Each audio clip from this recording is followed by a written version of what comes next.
Assalamualaikum warahmatullahi wabarakatuh. Innal hamdalillah nahmaduhu wa nasta'inuhu wa nastaghfiruh wa natubu ilaihi wa na'udzu billahi min shururi anfusina wa sayyiati a'malina. May yahdihillahu fala mudilla lahu wa may yudlilhu fala hadiya lahu. Wa asyhadu an la ilaha illallah wahdahu la syarika lah wa asyhadu anna Muhammadan abduhu wa rasuluh alladzi la nabiyya wa la rasula ba'da. Laqad qala Allah ta'ala fi kitabihil karim ya ayyuhalladzina amanu taqullaha wa qulu qawlan sadida ya ayyuhalladzina amanu taqullaha wa qulu qawlan sadida yuslih lakum a'malakum wa yaghfir lakum dhunubakum wa may yuti'illaha wa rasulahu faqad faza fawzan 'azima. Amma ba'd, ma'asyiral hadirin, ikhwan fiddin azanillahu wa iyyakum. Bapak dan Ibu sekalian, jamaah kajian duha ya, mushola Baitul Muslimin. Alhamdulillah kita bersyukur pada Allah Subhanahu wa taala atas segala karunia-Nya. Ya Allah Subhanahu wa taala berikan pada kita semua alhamdulillah nikmat yang agung dan besar, kesehatan ya. Juga nikmat iman, nikmat Islam, dan tak kalah pentingnya juga nikmat kesempatan. Diberikan kesempatan untuk talabul ilmi, mengkaji, mempelajari agama Allah Subhanahu wa taala. Assalamualaikum. Yang semoga ini bagian dari menolong agamanya. In tansurullaha yansurkum wa yusabbit aqdamakum.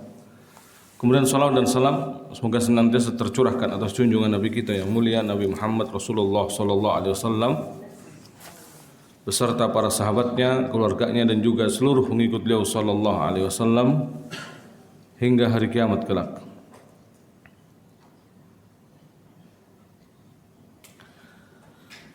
Kita masuk pada dosa besar yang 15 di kitab ini ya, terjemahan, yaitu menyombongkan diri, takabur, ujub dan angkuh. Al-kibr ya, sombong. Al-kibr wal fakhr wal khuyala wal ujub. Watih itu ya. Menyombongkan diri, takabur, ujub dan angkuh.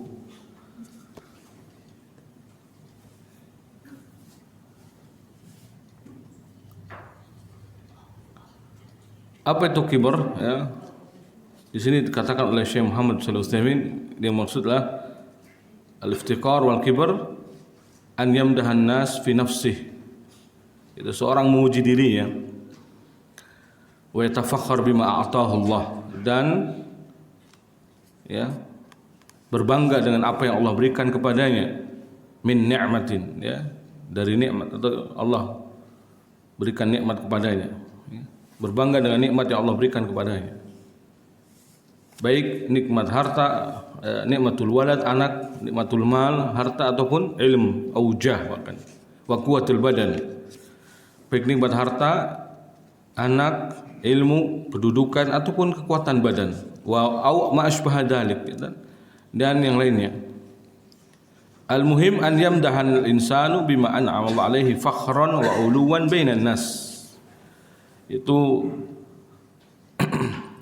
intinya seseorang memuji dirinya sendiri dengan apa yang Allah berikan kepadanya. Merasa tinggi, merasa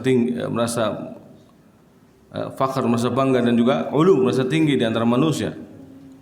Dan ini maksudnya berbeda tentunya dengan tahaddus bi ni'matillah.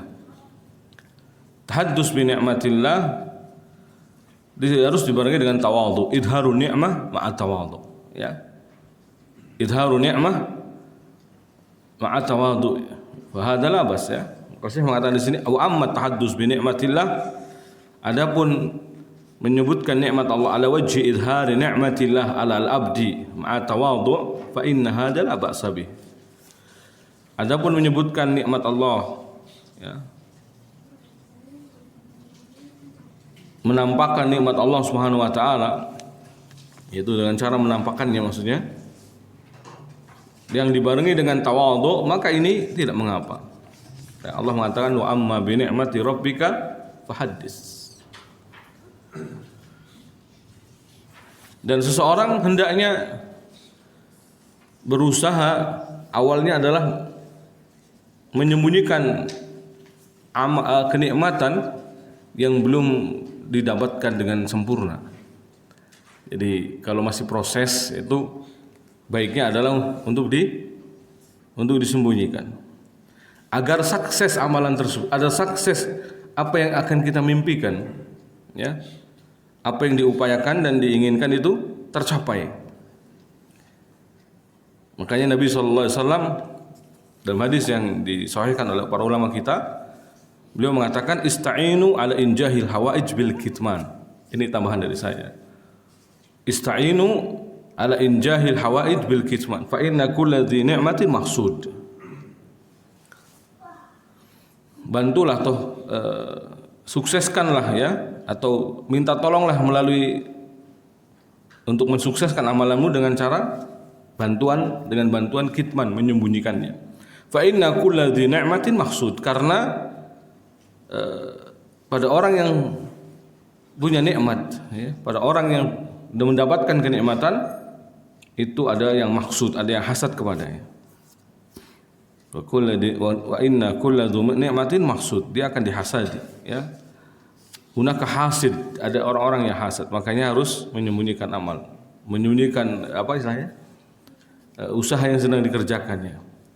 Ketika sudah Allah sukseskan, baru fa amma bi ni'mati rabbika fahaddits.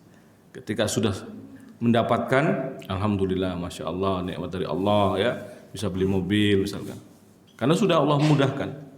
Tapi kalau lagi proses, baru ngumpulin duitnya, atau proses, ya, lagi usaha ikhtiarnya, mungkin melalui mendekati orang yang tajir kemudian dicicil kepadanya istilahnya, itu jangan teriak-teriak. Ista'inu, ya, ala injahil hawaij bil kitman.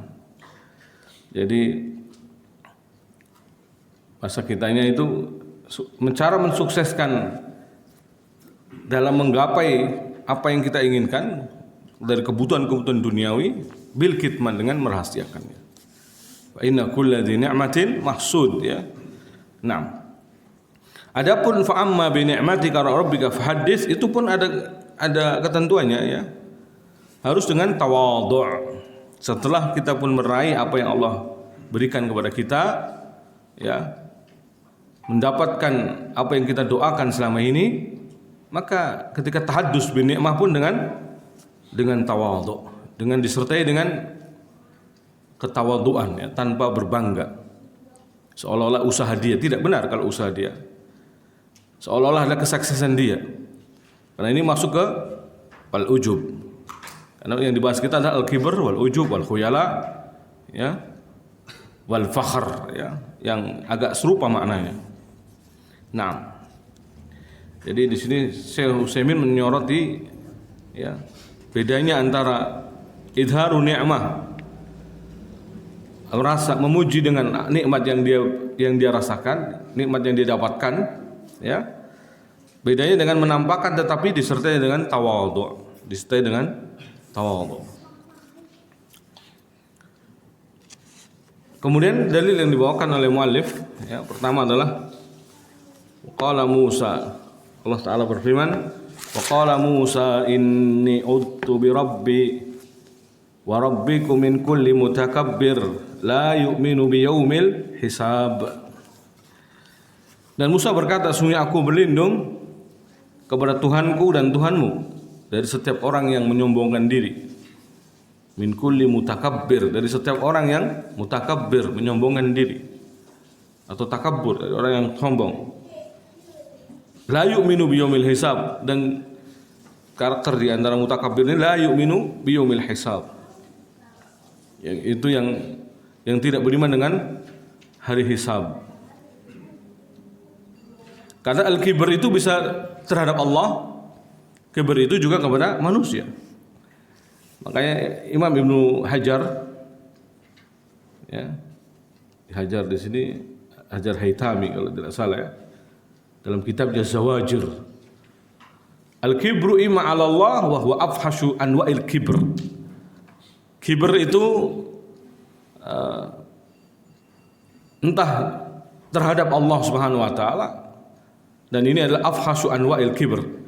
Sombong atau kibr yang paling buruk, jenis sombong yang paling buruk adalah kepada Allah Subhanahu wa taala. Ka takabburi atau katakabburil Fir'aun, seperti kesombongannya Fir'aun, wa Namrud, ya. Sebagaimana keduanya ini mengaku menjadi Tuhan, ya, mengaku Tuhan, ya, atau memiliki sifat rububiyah, bisa mengatur, mencipta alam semesta, atau menguasai alam semesta. Maka ini adalah kesombongan, ya, dalam rububiyah. Idda'a birububiyah. Mereka, ya, mengaku memiliki sifat rububiyah, ya, sifat rububiyah. Apa rububiyah? Rububiyah itu mencipta, mengatur, memiliki, menghidupkan, mematikan, ya. Namrud katanya bisa menghidupkan dan mematikan. Datangkan orang sini, ya, 2 orang, satu dibunuh, satu hidup, dibiarkan hidup. No, saya bisa menghidupkan dan mematikan. Satu hidup, satu mati. Ya, ini menurut akal dia. Jadi menghidupkan dan mematikan adalah dengan cara satunya dimatikan, satunya dibiarkan hidup. Berarti menghidupkan dan mematikan. Padahal makna menghidupkan berarti harusnya yang tadinya mati menjadi hidup. Nah, maka dari pintu ini tidak berhasil. Nabi Ibrahim ketika berdialog dengannya mengatakan fa inna Allah ya'ti bi syamsi minal masyriq, ya, fa'ti biha minal maghrib. Sungguh Allah Subhanahu wa taala menerbitkan matahari dari timur. Coba datangkan atau terbitkan dari barat. Fa buhital ladzi kafar. Maka diam 1000 bahasa orang yang kafir tadi, orang yang kufur tadi. Nah, jadi dialog-dialog seperti ini juga penting, ya, seperti dialog antara Nabi Ibrahim dengan atau yang lainnya, raja yang zalim, ya. Memahamkan soalnya, ya, memberikan pencerahan. Dianggapnya dia sudah paling tinggi, sombong, menyombongkan di hadapan manusia, bahkan di atas Allah Subhanahu wa taala. Ini al-kibr yang tingkatannya paling tinggi, itu Allah. Wa imma ala rasulih. Masih perkataan dari Ibnu Hajar Al-Haytami, ya, dalam kitab Az-Zawajir. Atau sombong juga bisa terjadi kepada Rasulnya, bi an yamtani aminal inqiyadi lahu, yaitu dengan tidak ittiba, tidak mengikuti beliau sallallahu alaihi wasallam, enggan untuk tunduk dalam mengikuti beliau sallallahu alaihi wasallam. Wa takabburan wa jahlan wa inadan kama haqqallahu dzalika an kufari Makkah wa ghairihim minal umam, ya. Sebagaimana kesombongan, kebodohan dan juga pembangkangan yang Allah ceritakan yang dilakukan orang-orang kafir Mekah, ya, atau selainnya dari umat-umat terdahulu, ya, yang rata-rata mendustakan Rasulnya. Sampai pun datang kepada mereka orang-orang yang mendukung Rasul untuk mengingatkan agar mengikuti Rasul, juga tidak mengikuti Rasul, ya. Kesombongan. Jadi kesombongan bisa terhadap Allah, yang kedua terhadap Rasulnya. Wa ima 'ala libad, juga kepada hamba-hamba Allah yang lainnya.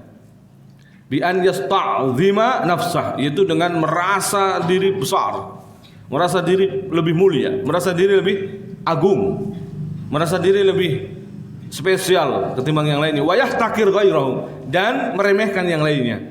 Wa yasdarihi, dan menghina dan meremehkan yang lainnya. Fa ya'ba 'alal inqiyadi lahu, lalu enggan untuk mengikuti kebenaran yang ada pada orang lain, misalkan, ya.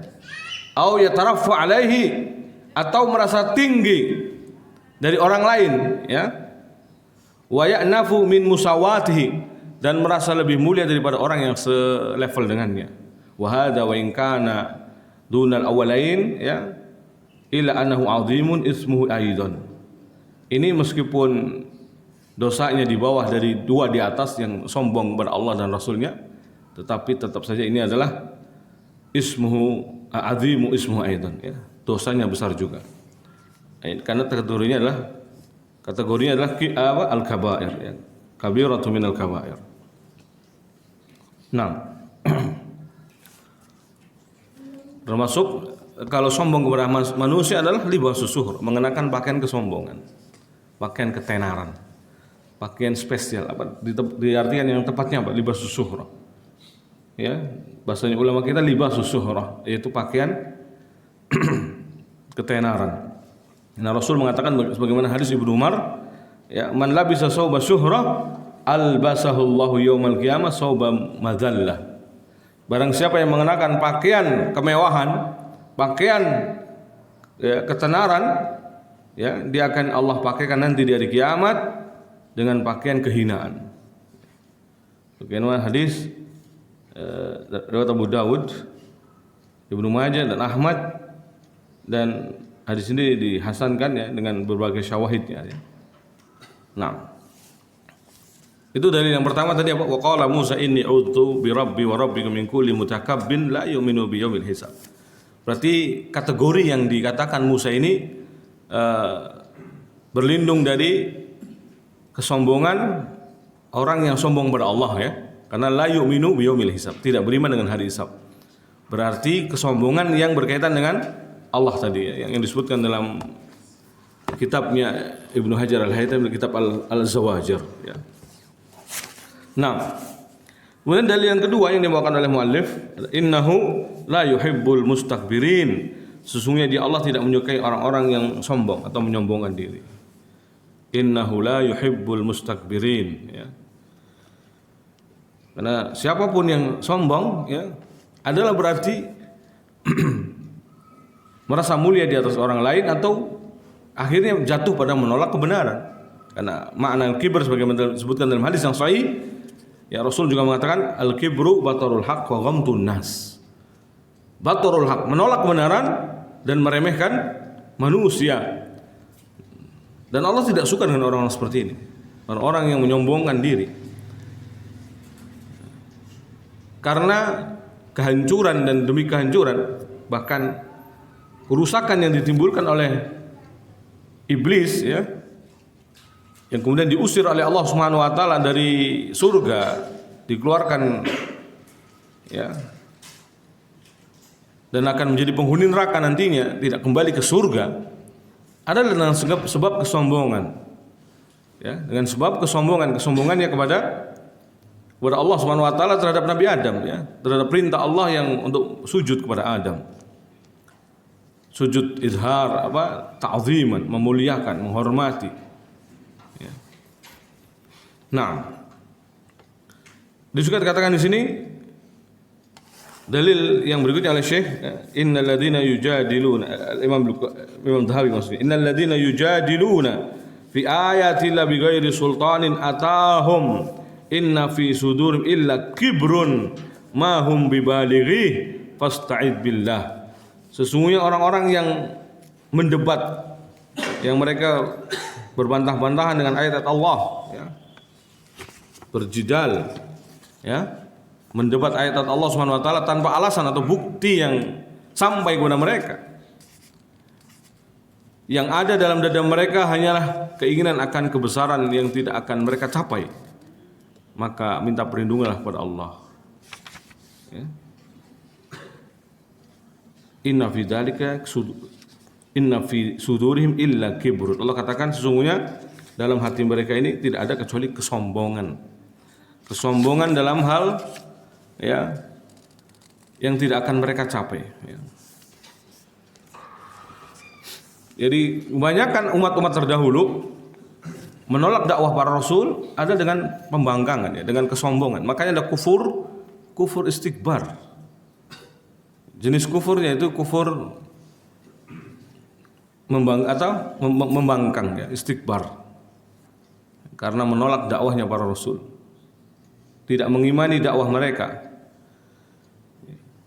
Entah dengan logika mereka membantahnya ataupun dengan hanya berdalil berlandaskan pada ajaran nenek moyang.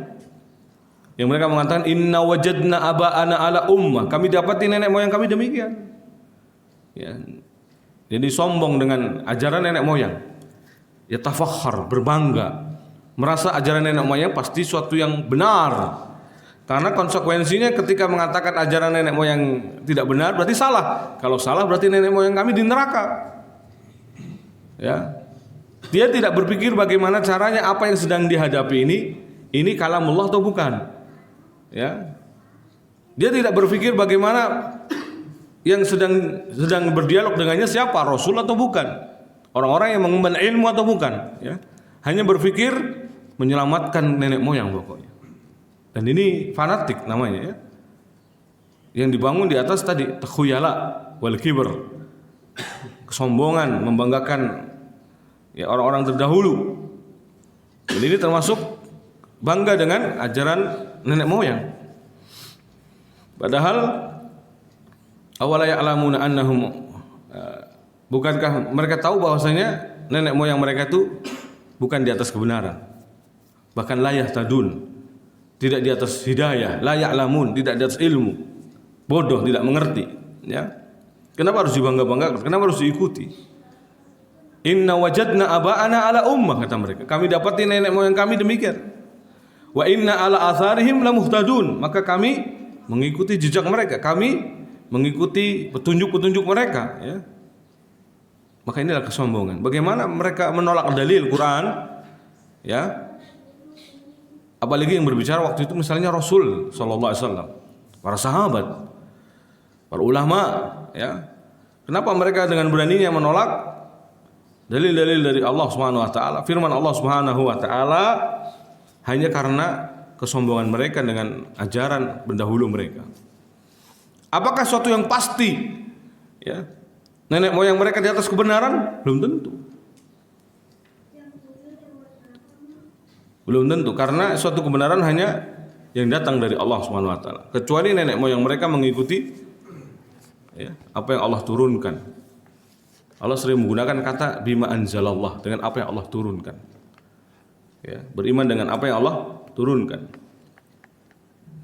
Nah, jadi di sini masuk semua, ya, bab ini kita berbicara dalil baik kesombongan kepada Allah, kesombongan kepada Rasulnya, dan juga kesombongan kepada hamba-hamba Allah Subhanahu wa taala. Termasuk dalam tadi yang saya contohkan, yaitu berpakaian, karena ini bentuk sombong kepada hamba-hamba Allah Jalla wa ala, merasa mulia di atas yang lainnya, merasa lebih mewah di atas yang lainnya.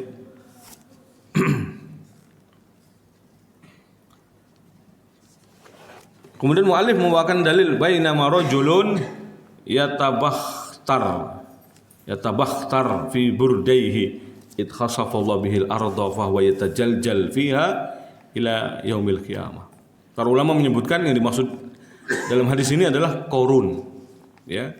Sebagian ulama mengatakan bukan atau yang lain, tapi tahqiq berdasarkan penelitian yang lebih kuat pendapatnya adalah maksudnya korun.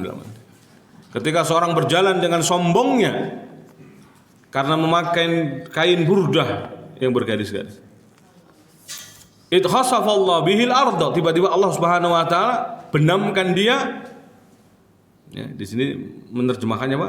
Terprosok tanah. Allah benamkan. It khasafallahu, karena fa'ilnya Allah ini. Jadi lafdzul jalal Allah fa'il. It khasafallahu bihi. Siapa yang Allah benamkan? Dia orang ini. Dibenamkan kepada al-arda, ke bumi. Fahuwa yatajaljal fiha, dan dia terus akan dibenamkan, dijejalkan bahasa Jawanya, ya. Jaljal. Dijejel-jejelkan ke dalam fiha, ke dalam bumi, ila yaumil qiyamah, sampai hari kiamat. Hadis riwayat Bukhari, ya, dan juga Muslim. Fahuwa yatajaljal ila yaumil qiyamah.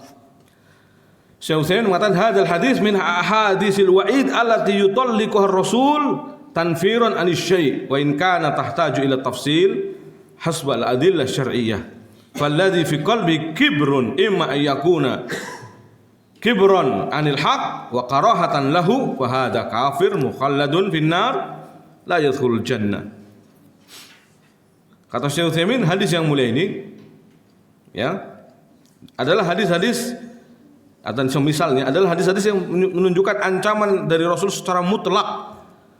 Secara mutlak tanfiran anisy, yaitu agar umat, agar mengikut Rasul itu tanfir, lari dari sesuatu yang disebutkan dalam yang dimaksud tadi. Jadi ketika Nabi memperingatkan sesuatu agar umat ini waspada dan menjauhi, lari dari sesuatu yang disebutkan oleh Rasul tadi. Tanfiran anisyai.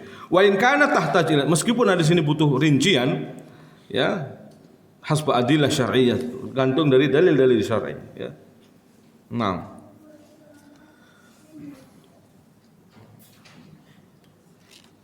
atau ini bicaranya Syekh Utsaimin dalam hadis la yadkhulul jannah ahadun fi qalbihi misqalu dzarrah min kibr.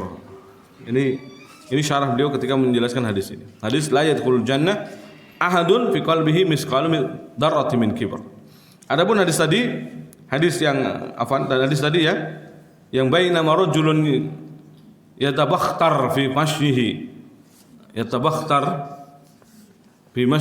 fi burdaihi id khasafa Allah bihi al-arda wa huwa yatajaljal, ya, fiha ila yaumil qiyamah. Ya. Ini yang dimaksud adalah Qarun. Bicara Qarun ini jadi ingat bicara salat, ya.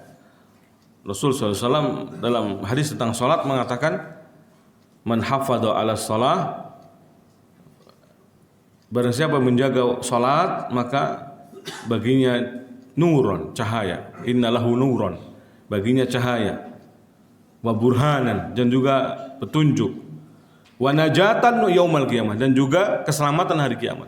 Wa man lam yuhafid 'alaiha, tapi barang siapa yang tidak menjaga salat, Allah akan kumpulkan dia di hari kiamat bersama, disebutkan pertama Qarun, lalu Fir'aun, Haman, dan Ubay bin Khalaf.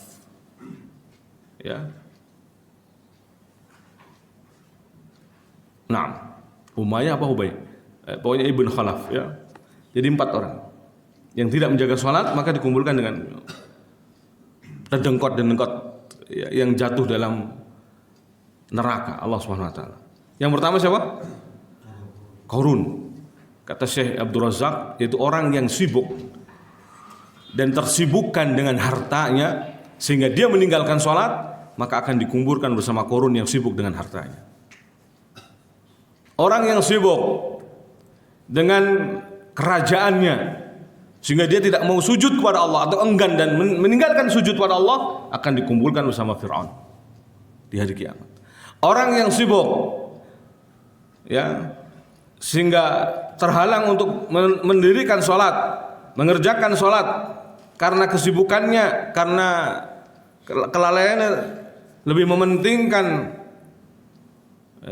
urusan pangkat jabatan, maka akan dikumpulkan bersama Haman.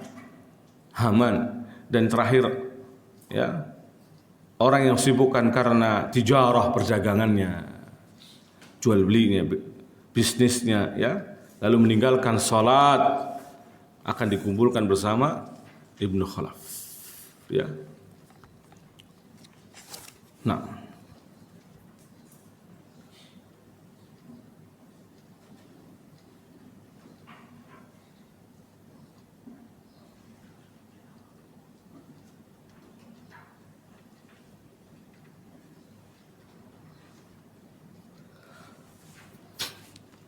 jadi mengerikan ini. Kalau khawatirnya juga orang-orang yang meninggalkan sujud tadi, sholat, karena kesombongannya, ya, makanya dikumpulkan bersama Qarun, Fir'aun, Haman, dan juga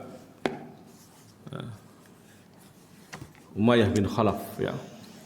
Nah, hadis yang berikutnya disebutkan oleh Al-Imam Dhahabi, yukhsyarul jabbarun wal mutakabbirun yaumal qiyamah amsaludz dzurri yatauhumun nas. Orang-orang yang zalim. Jabbar ini berarti diktator, ya. Suka memaksa orang lain di atas urusannya. Memaksakan kehendak. Makanya dikatakan orang-orang yang lalim dan sombong, mutakabbirun yang sombong. Maka orang-orang ini akan dikumpulkan di hari kiamat amsaludz dzurri, seperti biji, atau diartikan juga sebagian mengatakan semut. Seperti semut yang akan diinjak-injak oleh manusia. Jadi dia akan dijadikan bentuknya kecil. Karena orang yang menyombongkan diri merasa besar, maka Allah jadikan kecil. Di hari kiamat diinjak-injak oleh manusia. Ya. Dan mudah bagi Allah Subhanahu wa taala, ya, menjadikan ukuran itu besar atau kecil bagi makhluk-makhluknya ya.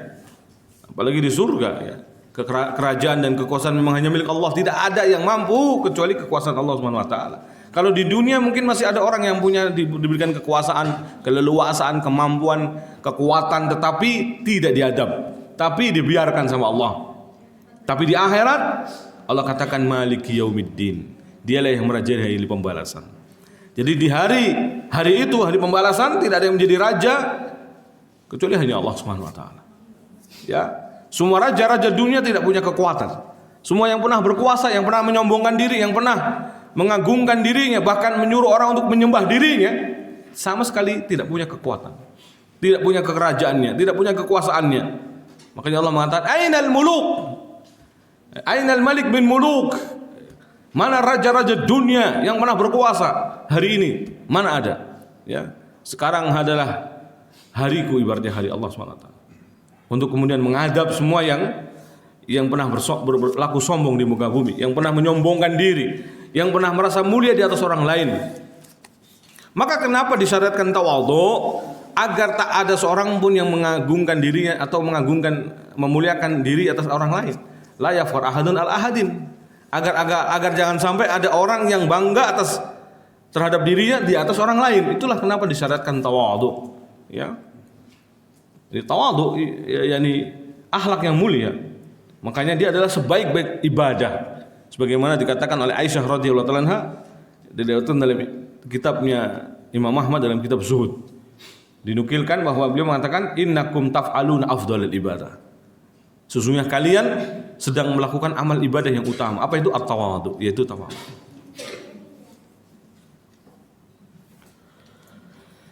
Dan seorang memang harusnya bersikap tawadhu, ya, bukan malah menyombongkan diri. Sekelas Ibnu Umar yang dia adalah sahabat, juga putra sahabat. Jadi ayahnya Umar bin Khattab sahabat. Beliau sendiri juga sahabat meskipun ketika kecil ya bertemunya dengan Rasulullah. Tapi beliau sudah memahami kata-kata Rasulullah, sudah bisa mengerti kata-kata Rasulullah, sudah remaja ya. Sudah menjadi sahabat, karena sahabat adalah orang yang berjumpa dengan Rasulullah, beriman terhadapnya dan meninggal di atas iman. Apa kata orang ketika memuji Ibnu Umar? Ya khairan nas wa ibna khairin nas, qal ma ana bi khairin nas. Ketika orang-orang mengatakan wahai orang yang terbaik di antara manusia, dan anaknya orang yang terbaik di antara manusia. Jadi dia juga terbaik di antara manusia. Anak dari orang yang terbaik di antara manusia, Umar bin Khattab radhiyallahu anhu. Qal, dia mengatakan justru ma'ana bi khairin nas wala ibni khairin nas. Aku bukan orang yang terbaik di antara manusia, bukan juga putra terbaik dari anak manusia. Walakini abdun min ibadillah. Aku hanyalah hamba Allah, hamba dari hamba-hamba Allah. Arjullah wa akhafullah. Aku hanya berharap pada Allah, aku takut hanya pada Allah. Wallahu lan tazalu birajuli hatta tuhliku. Ya.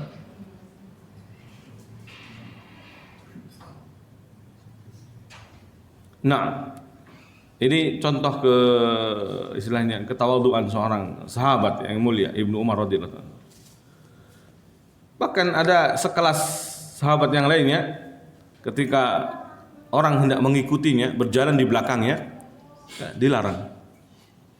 Karena itu menjadi merasa diri mulia bagi orang yang diikuti, ya. Jadi ada orang yang ingin berjalan di belakangnya, dilarang dengan alasan karena itu akan menjadi fitnah bagi orang yang diikuti. Oh, saya punya pengikut nih, atau saya diikuti nih, saya diteladani nih. Itu dalam berjalan loh, baru hanya dalam jalan. Padahal sah-sah saja. Tapi berusaha menghilangkan itu karena itu khawatir kesombongan, ya. Jadi ada riwayat yang menyebutkan seperti itu. Ini Abdullah bin Mas'ud. Kharaja bin Mas'ud zata yaumin. Abdullah bin Mas'ud pada suatu hari keluar, fattaba'un nas. Lalu manusia mengikutinya. Buntuti istilahnya, Pak. Hanya sekedar buntuti gitu. Orang sahabat mulia, terkenal, alim, faqih, fuqaha. Jadi faqih dari fuqaha sahabat. Dia paling faqihnya sahabat. Masalah halal haram yang paling paham adalah Ibnu Mas'ud radhiyallahu anhu. Ya. Faqala lahum alakum hajah. Maka beliau mengatakan, apa kalian punya kebutuhan? Ada kebutuhan kalian? Ya. Qalu la. Mereka mengatakan enggak sih, cuma ngikutin aja. Ibaratnya bahasa kita gitu ya. Walakin aradna an namshi ma'ak. Yani kami hanya ingin berjalan bersamamu. Ya. Kita sering ya. Jadi kalau udah ada ustaz besar mundut ya. Aradna an namshi ma'ak. Kami ingin berjalan bersama. Qal irji'u. Balik, pulang. Ya. Fa innahu dzullatun litabi, karena ini adalah kehinaan bagi pengikut. Jadi orang yang mengikut berarti akan hina dengan cara seperti ini. Ya, dzullatun litabi wa fitnatun lil madbu, dan menjadi fitnah bagi orang yang diikuti. Fitnah nanti merasa sombong, merasa tinggi, merasa mulia. Ya. Dan siapapun justru orang yang merasa mulia, merasa tinggi, justru akan Allah akan hinakan. Makanya dalam perkataan yang masyhur Ibnu Mas'ud juga mengatakan, man yatatawal ta'azuman yada'ullah. Barang siapa yang merasa tinggi karena agung, merasa agung, mulia, Allah akan hinakan dia. Wa man yatawadda tahasyu'an yarfa'uhullah. Tapi sebaliknya, barang siapa yang tawadhu ya, karena dia takut pada Allah, Allah akan angkat derajatnya. Dan ini sepadan dengan makna hadis Nabi sallallahu alaihi wasallam, karena Nabi mengatakan, wa ma tawadha ahadun illa rafa'ahullah. Tidak ada seorang pun yang tawadhu karena Allah kecuali Allah angkat derajatnya. Jadi semakin orang tawadhu justru semakin mulia. Tapi sebaliknya ketika kibar ya, malah akan menjadikan seorang hina, rendah ya. Taib. Kembali ke dalil tadi yang dibawakan oleh Syekh Al-Imam Dhahabi, yuhsyarul jabbarun wal mutakabbirun yaumal qiyamah amsal dzurri yata'uhumun nas. Orang-orang yang diktator, orang-orang yang sombong di hari kiamat akan dijadikan kecil seperti semut atau seperti biji-bijian yang akan diinjak-injak oleh manusia. Ya, karena dulunya di dunia merasa tinggi, merasa mulia, ya justru Allah balas al-jaza min jinsil amal. Balasan tergantung perbuatan. Ketika merasa mulia di atas orang lain, Allah hinakan. Naam, qad yakun, bahkan bisa terjadi balasan itu di dunia ya. Bahkan kadang balasan itu terjadi di dunia. Seakan-akan instan. Menyombongkan diri di hadapan orang, dibalas lagi sama orang lain. Ya, yang lebih sombong. Nauzubillah. Dikumpulkan bersama orang-orang yang sombong. Al-arwah junudun mujannada, karena ruh-ruh itu berkumpul dengan yang sepadan. Ya, yang sekelompok. Kalau orang-orang baik dikumpulkan dengan orang-orang baik. Kalau memang jiwa kita baik dikumpulkan dengan orang-orang baik. Kalau jiwa kita memang buruk dikumpulkan dengan orang-orang buruk. Maka ketika orang-orang yang pergi umroh di tanah suci atau ibadah lainnya yang mulia, haji ya, lalu kok saya justru ketemu tempat pelacuran gini-gini, itu jiwa ente buruk berarti. Allah giring ente ke tempat yang buruk. Ya, kalau memang jiwa ente baik, ya akan berjalan ke tempat-tempat yang baik. Ya, lebih senang berdiam di Masjidil Haram, di tanah suci ya. Kemudian tadabbur, tafakkur, zikir, ibadah, qiraatul Quran yang lainnya ya. Berbanyak memsibukkan diri thalabul ilmi, duduk di majelis ilmu para ulama. Enggak jalan-jalan terus mana. Ya. Malah lebih banyak melancongnya, akhirnya menemukan hal-hal yang aneh, ya kan? Nah. Jadi al-jaza' min jinsil amal. Makanya orang-orang yang sombong di dunia, Allah akan balas mereka terkadang di dunia, bahkan juga terkadang di akhirat. Dan yang di akhirat ini bahkan balasannya lebih berat, karena Allah jadikan mereka seperti semut-semut. Sebagian ulama salaf mengatakan dosa pertama kali yang dilakukan makhluk terhadap Allah kesombongan. Ini seperti dosanya iblis kepada Allah Subhanahu wa taala. Lalu dibawakan dalil Allah, wa id qulna lil malaikati isjudu li Adam fasajadu illa iblis aba wastakbar wa kana minal kafirin. Dan ingatlah ketika kami, ini Allah berfirman pada malaikat, usjudu li Adam. Ada tak Allah mengagungkan dirinya boleh ya. Wa id qulna, dan ingatlah ketika kami berfirman pada malaikat, sujudlah kalian wahai malaikat. Dan termasuk di sini bangsa malaikat juga adalah bangsa jin ya. Moyangnya jin itu jan namanya. Namanya apa? Jan, pakai nun. Ya, orang Jawa sukanya bilang gitu, jan. Wong susah diatur. Jan itu moyangnya jin. Antum jangan suka manggil moyangnya jin. Tersinggung bahaya ya. Diganti ya. Jangan manggil moyangnya jin. Nah. Dan ingatlah ketika kami berfirman pada malaikat. Jadi khitab ini bukan hanya malaikat sebenarnya, tapi yang disebut malaikat karena pada efek akhirnya memang yang taat itu malaikat. Padahal di situ aglab masyarakat surga waktu itu ya, yang dominannya adalah malaikat. Kemudian di situ juga ada masyarakat jin. Nah, masyarakat jin itu tentu tidak langsung dipanggil, tapi dengan khitab kepada malaikat sudah cukup. Karena mereka pun tadinya makhluk yang taat. Jin ini juga makhluk yang taat tadinya. Ya. Tapi ketika ya ini berawal dari penyakit hasadnya kepada Adam, ya, kesombongannya kepada Allah Subhanahu wa taala, maka jadilah dia termasuk orang-orang kafir. Maka diusir dari surga. Dan kalau Adam diusir dari surga akan dikembalikan insya Allah ke surga karena taubatnya. Tapi iblis dan bala tentaranya tidak akan taubat, ya. Makanya dia pernah minta kepada Allah dengan permintaan yang dikabulkan, ya, agar tidak mati kecuali sampai hari kiamat. Maka Allah katakan wa innaka minal mundorin. Sesungguhnya kamu termasuk orang-orang yang ditangguhkan. Jadi ditangguhkan kematiannya.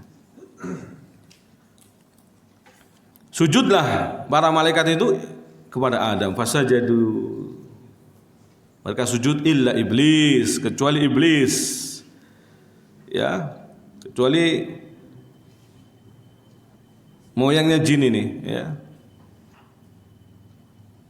Jadi nggak semua moyangnya juga. Ini hanya salah satunya, ya. Illa iblis aba wastakbar. Dia enggan dan sombong. Dia enggan dan menyombongkan diri. Ukakana minal kafirin. Maka jadilah dia termasuk orang-orang kafir.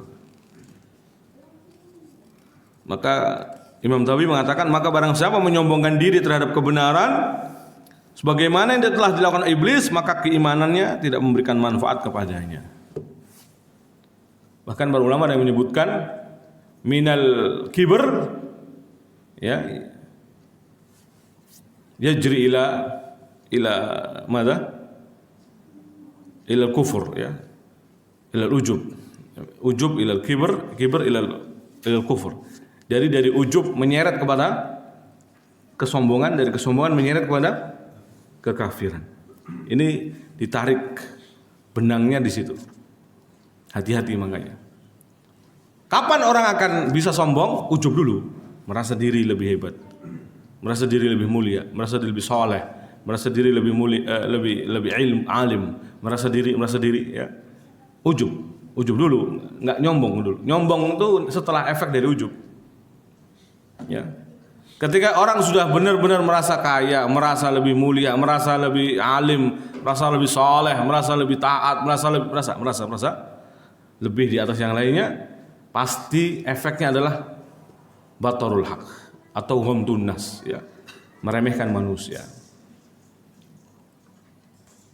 lalu menolak kebenaran. Setelah itu wa kana minal kafirin. Makanya di sini aba wastakbar, ya. Ayat ini berkaitan juga dengan sebelumnya kan, atau ada ayat yang lain yang berbicara juga Allah katakan ana khairun minhu, aku lebih baik dari Adam. Khalaqtani min nar, engkau ciptakan aku dari tanah. Wa khalaqtahu min tin, dan kau ciptakan Adam dari api. Engkau ciptakan aku dari api, sedangkan kau ciptakan Adam dari tanah. Ana khairun minhu, aku lebih baik dari Adam. Merasa lebih baik dari Adam, merasa lebih mulia dari Adam.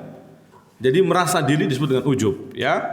Makanya dari ujublah melahirkan kesombongan, dari kesombongan melahirkan kekafiran. Aba wastakbar wa kana minal kafirin. Ini disebut dengan kufur iba wal kufur istighfar. Ayat ini menjadi dalil kufur kesombongan, ya. Jadi derajatnya bahkan berarti kesombongan itu derajatnya bisa bahkan menjadi kafir akbar ya. Jadi meskipun kita bicaranya ini dosa besar ya, dosa besar kan seharusnya tidak mengeluarkan dari Islam. Tapi kalau kibernya sampai pada derajat istikbar tadi, seperti kibernya iblis, ya maka jatuh pada kufur iba wal istikbar. Kufur iba wal istikbar dalam penjelasan para ulama kategorinya adalah kufur akbar, yukhriju sahibahu minal millah, termasuk kufur besar yang mengeluarkan pelakunya dari Islam. Nauzubillah. Ya. Fa man istakbara 'alal haqq lam yanfa'hu imanuhu kama fa'ala iblis. Kata Imam Dhahabi, makanya barang siapa menyombongkan diri di atas kebenaran atau menolak kebenaran karena kesombongannya, maka keimanannya enggak manfaat. Sebagaimana keimanan iblis enggak manfaat. Iblis enggak beriman. Maksudnya beriman mana? Iman bahwa Allah yang menciptakan. Ya enggak? Iman kalau Allah yang selama ini menciptakannya, yang mengadakan dia, wujudnya dia ada di alam semesta ini karena Allah yang menciptakannya. Beriman enggak? Beriman. Dari pembagian tauhid berarti dia punya tauhid rububiyah. Ya, kategorinya apa? Tauhid rububiyah. Ya, tetapi tidak cukup bagi seorang memiliki keyakinan seperti ini. Ya, mengimani kepada Allah Subhanahu wa taala, Allah punya sifat pencipta, mengatur, memberi rezeki tanpa dibarengi dengan sujud kepadanya dan taat kepadanya. Karena yang paling penting adalah adalah sujud dan taat hanya kepada Allah Subhanahu wa taala. Maka Rasul sallallahu alaihi wasallam di sini sebagaimana hadis juga disebutkan oleh muallif rahimahullah taala,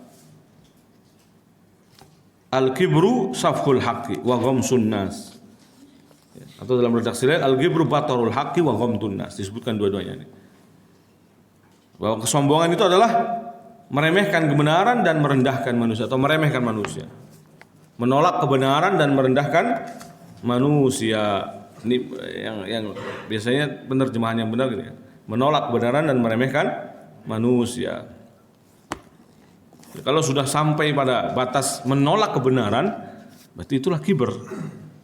Dalil jelas, Quran, Sunnah, ya bayana, dengan menjelaskannya pun dengan lemah lembut, dengan santun, dengan hikmah, ya, dengan cara baik, tetapi masih menolak ya, wah berarti kesombongan. Ya, tidak ada yang membuatnya dia menolak dalil kecuali kesombongan. Merasa dia lebih mulia daripada yang berbicara, karena dia merasa lebih tua daripada yang berbicara. Masa punya pengalaman daripada yang berbicara, merasa lebih punya banyak hafal dalil daripada yang lawan bicara. Ini semua adalah kesombongan, ya, karena mengantarkan kepada batarul haq, menolak kebenaran, ya, karena yang dinilai di sini jelas akhirnya pada hukum akhirnya dia menolak kebenaran. Meskipun dia klaimnya saya tidak menolak, saya tidak mungkin, tapi pada intinya dia tidak menerima kebenaran yang datang dari orang lain. Ya. Makanya undur maqal wala tandur manqal, katanya begitu ya. Lihatlah apa yang dikatakan, jangan melihat siapa yang mengatakan. Ini bukan dalam kaidah menuntut ilmu ya, menerima kebenaran. Bedakan antara kaidah menuntut ilmu dengan kaidah menerima kebenaran. Hadal farq. Dua hal yang berbeda ya. Harus membedakan dua hal ini. Artinya apa? Artinya kalau menerima kebenaran, ya dari siapa aja. Kalau ada orang yang berbicara, sekecil apapun dia orangnya, sehina apapun dia di kedudukan di masyarakat, bahkan mungkin tidak punya ilmu, tapi ternyata dia membawakan dalil, kita katakan itu benar. Ya, kalau benar maka kita katakan benar. Ya. Tapi terkait menuntut ilmu lah, tentu tidak kemudian orang itu diambil ilmunya, bukan begitu.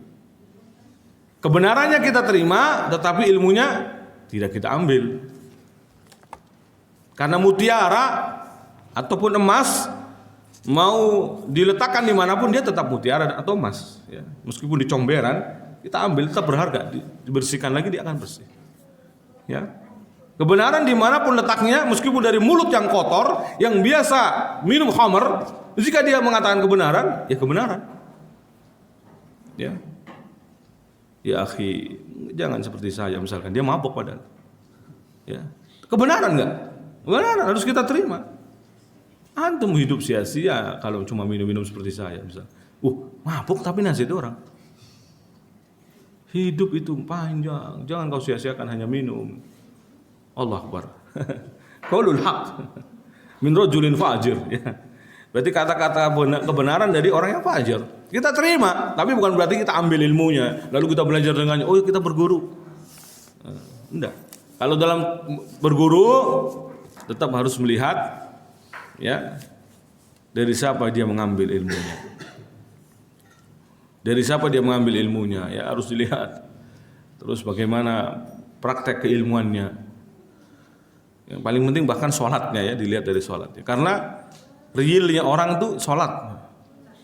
Makanya asar, pengaruh yang nampak dari seorang itu sholatnya, ya. Kalau dia tidak perhatian dengan sholat, berarti masih keilmuannya memang prakteknya masih nol, kurang. Ya, sholat di sini semuanya dalam syurut, rukun, wajibat, ya, dalam sunnah-sunnah sholat semuanya, ya, perhatian atau tidak dia. Nah, intinya kalau soal keilmuan tetap melihatnya kepada kebenarannya, lihat dia dari mana sumber ilmu yang dia cari. Tapi kalau menerima kebenaran dari siapapun, maka dari orang kafir kalau dia mengatakan kebenaran, ya kita terima. Oh ya benar ente, serius benar, ya kan? Kita katakan benar. Tetapi bukan berarti kemudian kita ambil seluruh apa perkataan dia, tidak. Saat benar kita terima, ya. Nah, tapi kalau menuntut ilmu tidak boleh sembarang orang, ya. Meskipun ustadz hafal sekian dalil, sekian hafalannya banyak, bahkan mengalahkan para ulama kita seakan-akan. Dari ketawaduan ulama kita aja, ya. Terkadang seperti Imam Ahmad itu hafal 1 juta hadis. Beliau itu hafal 1 juta hadis. Tapi ketika menyampaikan hadis, beliau tetap melihat kitab sebagai bentuk tawadhu. Jangan dikira beliau ini nggak hafal, nggak berilmu gitu. Enggak, beliau hafal 1 juta hadis. Beliau sengaja tidak mengatakan begini tanpa melihat kitab. Enggak, sengaja melihat kitab agar dinilai orang itu, oh ini biasa aja ilmunya. Justru itu karena tawadhunya beliau. Padahal beliau hafal 1 juta hadis. Begitu ulama kita mengajarkan, ya. Mengajarkan agar orang itu mengikuti kebenarannya, bukan mengikuti dirinya soalnya. Kalau orang terpukau dengan dirinya yang menyampaikan, itu akhirnya semua perkataannya seolah-olah benar. Padahal tetap kaidah masalah kebenaran itu apa yang berkesesuaian dengan dalil itu kebenaran. Kalau tidak, ya nggak, berarti bukan kebenaran, bukan orangnya. Ya, karena orang bisa jatuh kesalahan. Alim siapapun orangnya, sesoleh apapun orang soleh itu pasti akan terjatuh pada kesalahan.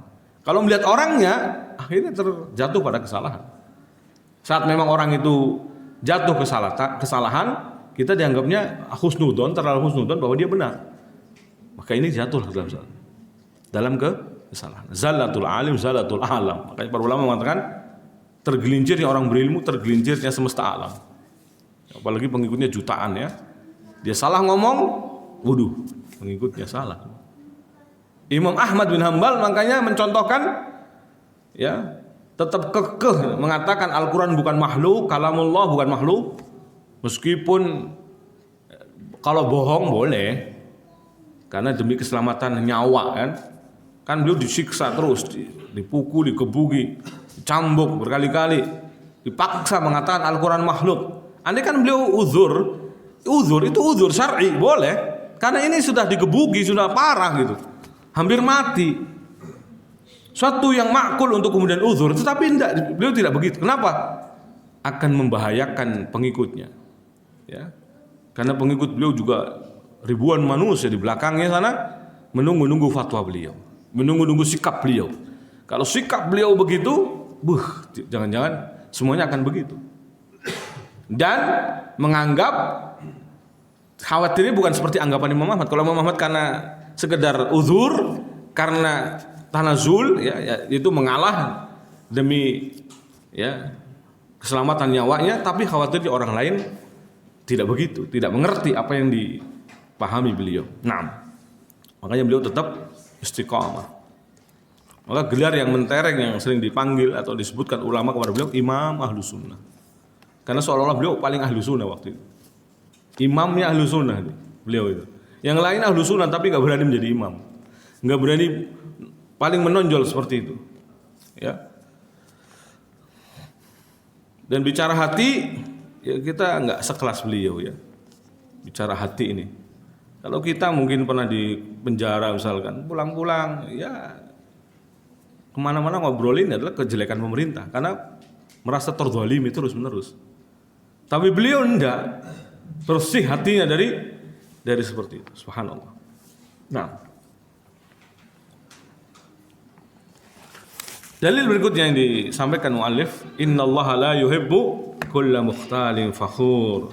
Sesungguhnya Allah Subhanahu wa taala tidak menyukai setiap orang yang menyombongkan diri atau sombong dan membanggakan diri. Mukhtal, sombong, fakhur, membanggakan diri. Mukhtal dari kata khuyala. Sebagian mungkin orang mengatakan kalau mengenakan pakaian karena kesombongan, ya jelas.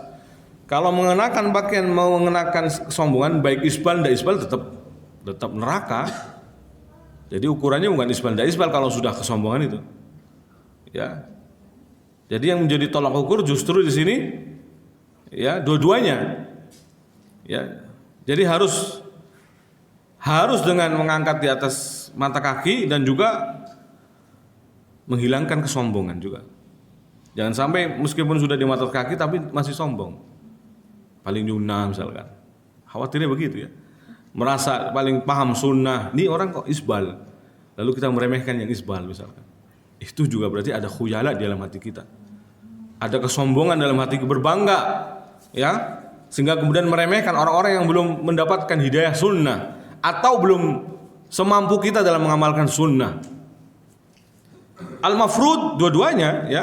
Yang diminta untuk kita adalah kita tidak menyombongkan karena ini adalah karakter dari Qarun, Fir'aun, Haman ya, yang memang berpakaian dengan menyombongkan diri. Kemewahan dunia mereka tambah-tambahkan dengan membangga-banggakannya, bukan tawadhu. Ya. Jadi hadisnya barang siapa mengenakan pakaian ya karena khuyala, kayaknya dari pakaian yang karena khuyala maka bagian neraka. Sebagian orang mengatakan hadisnya kan larangannya khuyalanya, sombongnya, bukan isbal ndak isbalnya. Ini keliru. Justru dalam hadis yang sahih Nabi juga mengatakan iyyakum wal isbal. Apa sih isbal? Menjulurkan pakaian melebihi mata kaki. Jadi pakaian di sini ya sarung, ya celana, ya jubah. Jika melebihi mata kaki masuk kategori namanya isbal. Ya, iyyakum wal isbal kata Nabi. Jauhi oleh kalian yang namanya isbal. Fa innahu minal makhillah. Nabi yang mengatakan karena itu adalah kesombongan. Bentuk khuyala yaitu pakaiannya Qarun, pakaiannya Haman menyeser tanah, ya. Ini bukan berlaku pada perempuan ya. Kalau perempuan memang harus menutupi seluruhnya. Jadi sampai pun nyeser tanah tidak mengapa. Tapi kalau laki-laki ya tidak berlaku ini. Justru dia harus menjauhi makhillah tadi. Karena termasuk kesombongan ya. Menyeret tanah, baju yang melebihi mata kaki, pakaian sarung, celana, jubah yang melebihi mata kaki maka termasuk kesombongan. Ya. Karena orang yang tawadhu ya, orang yang bajunya dinaikkan ya di atas mata kaki. Bahkan Rasul sallallahu alaihi wasallam disebutkan setengah betis ya. Dan ini yang paling afdol ya. Meskipun demikian ya, bukan berarti yang sudah mengamalkan meremehkan yang belum mengamalkan. Nah,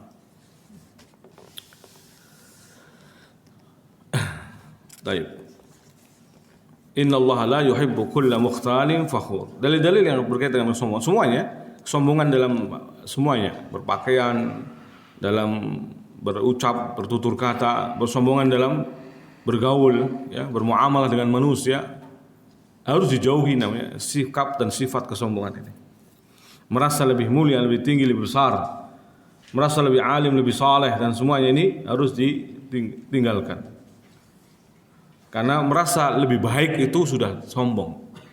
Sufyan bin Uyainah mengatakan, man ra'a annahu khairun min ghairihi faqad istakbar. Barang siapa memandang dirinya lebih baik daripada yang lain, berarti dia telah sombong. Ini adalah sombong ya kayak gini. Man ra'a annahu khairun min ghairihi faqad istakbar. Ya, faqad istakbar. Barang siapa memandang dirinya lebih baik daripada yang lain dalam dunianya, dalam agamanya, dalam kesolehannya, dalam tutur katanya, ya, lebih baik daripada yang lain, maka faqad istakbar. Maka berarti dia telah berbuat sombong. Fa in fadzalika anna iblis innama mana'ahu minas sujud li adam istikbaruhu. Karena iblis, ya, yang menghalangi dia untuk sujud kepada Adam adalah kesombongannya. Kesombongannya itu merasa lebih baiknya tadi, ya, karena kesombongannya. Jadi ujubnya tapi mengarah pada sombong. Dalam perkataan yang lainnya Sufyan bin Uyainah juga mengatakan, man kanat ma'siyatu fi syahwah farjulahu tawwah fa inna adam asa mustahiyan fa ghafarallahu lah. Fa idza kanat ma'siyatuhu fi kibrin fahsya ala sahibihi al-la'nah fa inna iblis asallaha mustakbiran falu'in. Masya Allah, perkataan yang dalam ini Pak, fikih dalam memahami ayat yang tadi sebelumnya.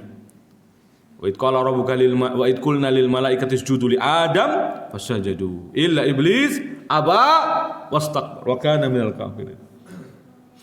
Kata Sufyan bin Uyainah yang dinukil dalam kitab Sifatus Shaffah jilid 2 540 halaman 540, ya. Beliau pernah mengatakan, barang siapa yang maksiatnya dalam bab syahwat, aku berharap dia bisa taubat. Karena syahwat nisa, syahwat jabatan, syahwat ini mungkin masih diharapkan dia taubat. Tapi barang siapa yang maksiatnya karena kesombongan, ya, saya khawatir. Jadi beliau tidak mengharap lagi sudah. Justru saya khawatir, fahsya. Dikhawatirkan ala sahibihi, atas pelaku maksiat model seperti ini, al-la'nah, mendapatkan laknat. Ya, karena sesungguhnya iblis bermaksiat kepada Allah karena dia menyombongkan diri, maka dia pun dilaknat. Sebab dilaknat iblis karena kesombongannya. Hati-hati, ya. Ini dalam ini, ya, fikih yang mendalam dari memahami ayat-ayat Allah SWT dan hadis-hadis Rasulullah. Ya, jadi maksiat yang lain mungkin bisa kita berharap dia bertaubat. Tapi kalau orang sudah jatuhnya kesombongan, memang agak sulit ya untuk taubat. Keburu dilaknat maksudnya. Belum sempat untuk taubat, keburu dapat laknat dari Allah Subhanahu wa taala, ya. Sebagaimana iblis bermaksiat kepada Allah dengan menyombongkan diri, falu'in, maka dia pun dilaknat. Na'udzubillah summa na'udzubillah.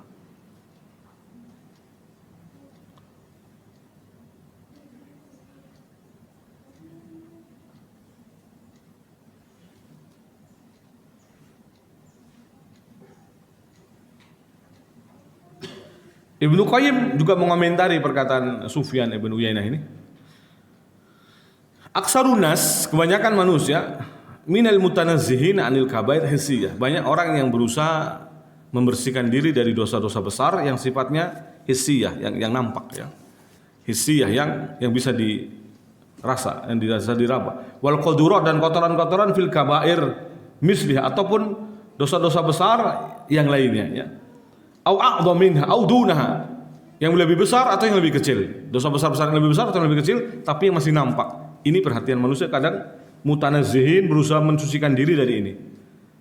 Wala yakhtur biqulubin, tapi tidak terlintas di hati-hati mereka, annaha dzunubun liyatubu minha, ya. Fa indahu minal izra' ala ahli al-kabair wa ihtiqarahim usul ta'atihim wa minnatihim 'alal khalqi bilisanil hal wa iqtida'i bawatinihim li ta'dhimil khalqi lahum 'ala ta'atihim iqtida'an la yakhfi 'ala ahadin ghairihim, ya. Jadi beliau menambahkan penuturannya, ya. Tapi tidak terlintas di hati mereka annaha dzunubun, bahwasanya itu adalah dosa-dosa yang agar mereka bertobat darinya. Liyatubu, agar mereka bertobat darinya. Mereka meremehkan atas para pelaku dosa besar, meremehkan mereka yang karena sampainya ketaatan pada mereka, atau karena mungkin atau dengan lisan halnya, mungkin dengan tidak mengatakan dengan lisan, tapi lisan halnya. Apa lisan hal? Jadi perbuatan-perbuatannya seolah meremehkan orang yang berbuat dosa. Ya. Tapi kemudian dia melupakan dosa-dosa yang sifatnya justru seperti al-kibr ini, ya, kesombongan. Dia melupakan dosa yang kesombongan ini, ya.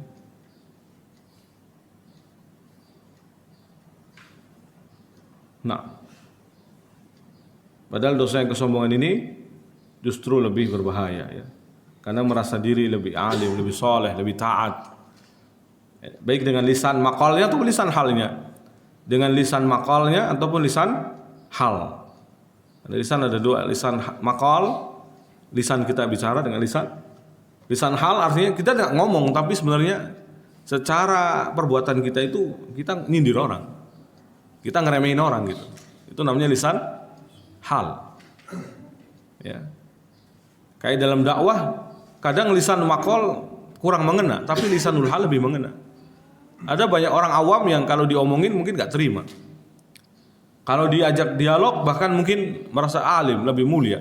Tapi dengan kita berbuat terus dan berbuat, mengamalkan sunnah-sunnah Nabi dan mempraktekkan, membumikan istilahnya, bahasa kerennya, membumikan Quran, membumikan sunnah, bahwa ini loh sunnah, ini loh kita menampakkan kepada manusia, ya, tanpa kita berbangga tentunya. Mengamalkan sunnah, menampakkannya, dan orang kemudian mengikuti, ya. Lisan hal kita seolah-olah mengajak, ayo ikut, tapi tanpa harus apa? Berbicara, ya, subhanallah. Banyak yang seperti itu. Antum setiap hari sholatnya beda banget dengan yang di masjid tersebut misalkan, dengan menampakkan sunnahnya, bagaimana sunnah Nabi, dari mengangkat tangan, ya, sini tidak begini, ya. Karena apalagi yang seperti ini nyentuh. Jadi tidak ada di riwayat tuh yang nyentuh itu tidak ada. Adanya setentang, seukuran saja dengan apa? Daun telinga, ya, tidak sampai kemudian menempel gini. Hadis-hadisnya begitu. Baik dada ataupun segini ataupun pas dengan ukuran telinga. 3 hadis Nabi SAW berbicara tentang takbir. Ya. Istiqomah mengamalkan itu, tapi lama-lama orang, kok sholatnya beda, ya. Akhirnya ngikutin doang, masih malu untuk bertanya. Ya kan, banyak Pak, ya. Bener-bener antum dapat orang sebenarnya ngikutin antum tuh, tapi orang itu masih ego, masih ada bibit-bibit kesombongan untuk bertanya, untuk menanyakan apa dalilnya, masih egois pokoknya yang diamalkan, pokoknya. Tapi orang ini insya Allah benar, dia tahu orang ini benar. Tapi masih malu, ya, masih malu-malu. Ilmu pun malu darinya. Masih sombong, ilmu pun menyombongkan diri darinya. Ya. Karena tergantung kita. Kalau kita masih apa? Malu, ya ilmu malu dari kita. Ya. Nah, akhirnya lama-lama bertanya. Akhirnya dia tenang setelah bertanya. Oh, begitu dalilnya gini-gini. Barulah dia menerima kebenaran. Sebenarnya sudah mempraktekkan, tetapi ya hanya masih curi-curi melihat nih orang, masya Allah, solehnya sudah nggak diragukan. Kenapa soleh? Yang lain mah nggak pernah ke masjid, ke masjid terus, jamaah, mau jadi imam nggak jadi imam, dia nggak ngambil pusing misalkan. Karena bagi ustadz yang paham fikih dakwah harusnya begitu kan, nggak harus jadi imam. Yang salah kan begitu, seolah-olah dia harus jadi imam. Padahal di masyarakatnya dia belum diterima, ya harusnya mengalah lebih baik. Apalagi masih ada yang layak jadi imam, baik secara bacaan dan lainnya masih layak. Kita ikuti aja, ya. Nah, tayyib. Falhasil insya Allah dakwah semakin berkembang. Banyak orang yang kemudian masya Allah mengikuti, ya. Tata cara sholatnya sudah dengan sunnah Rasul. Awalnya hanya ikut-ikutan, karena akhirnya tabayun, kita jelaskan hadis-hadisnya, dalil-dalilnya, bahwa ini dalilnya, antum harus mengikuti seperti ini, ya. Bukan hanya sekedar dari kitab-kitab madhab yang memang pun berdasarkan dalil, tetapi jika kita mengetahui dalilnya lebih mutmain, lebih tenang, ya. Ternyata Nabi melakukan begini, ternyata Nabi mencontohkan begini, ternyata melarang begini, ya. Tahu jadinya. Nah,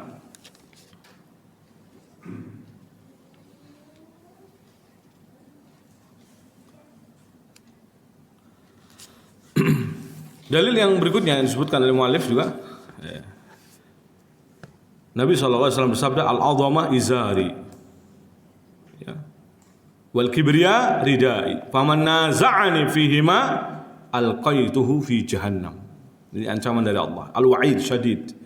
Wal wa'id yadullu ala an hadza minal kabirah, ya. Adanya ancaman menunjukkan bahwa ini termasuk dosa besar. Ya, karena kalau Allah mengancam apalagi memasukkannya ke dalam jahanam, berarti ini dosa besar konsekuensinya. Apa itu? Allah mengatakan kebesaran atau keagungan adalah pakaianku. Keagungan adalah pakaianku, sedangkan kesombongan adalah ridai. Rida itu diartikan di sini jubah, ya.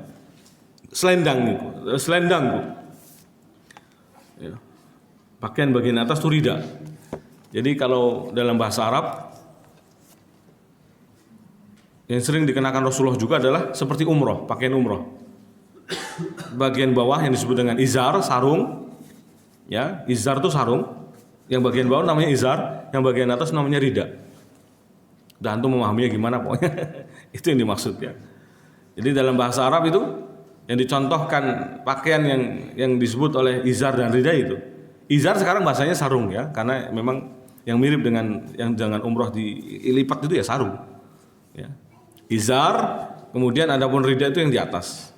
Makanya dalam satu hadis disebutkan juga bahwa Rasul sallallahu alaihi wasallam ketika ada sahabatnya yang mengamat-ngamati dari belakang, tahu bahwa Rasulullah ini orang pengen tahu, membuktikan bahwa beliau ada tanda simbol kenabiannya di belakang, maka kemudian beliau menyingkapkan dikit, kelihatan putih kulitnya, dan kemudian juga kelihatan di situ ada tanda seukuran telur burung, tanda kenabian, ya, stempel kenabian.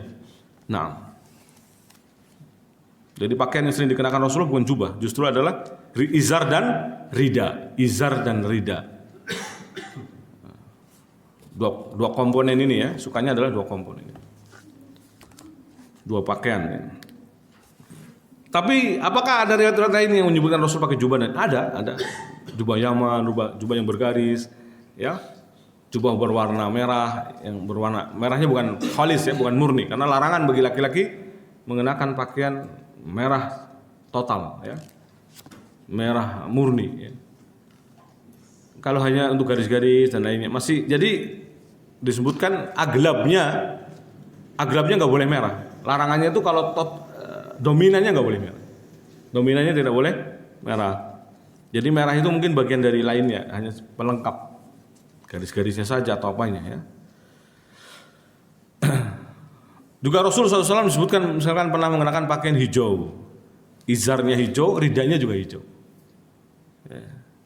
Tapi disebutkan oleh Syekh Abdul Razak dalam mensyarah hadis-hadis berkaitan dengan itu, hijaunya tidak hijau murni, tidak hijau seperti jubah, hijau semuanya tidak, tetapi ada garis-garisnya, ya, seperti burdah Yaman yang sering dikenakan Rasul sallallahu alaihi wasallam.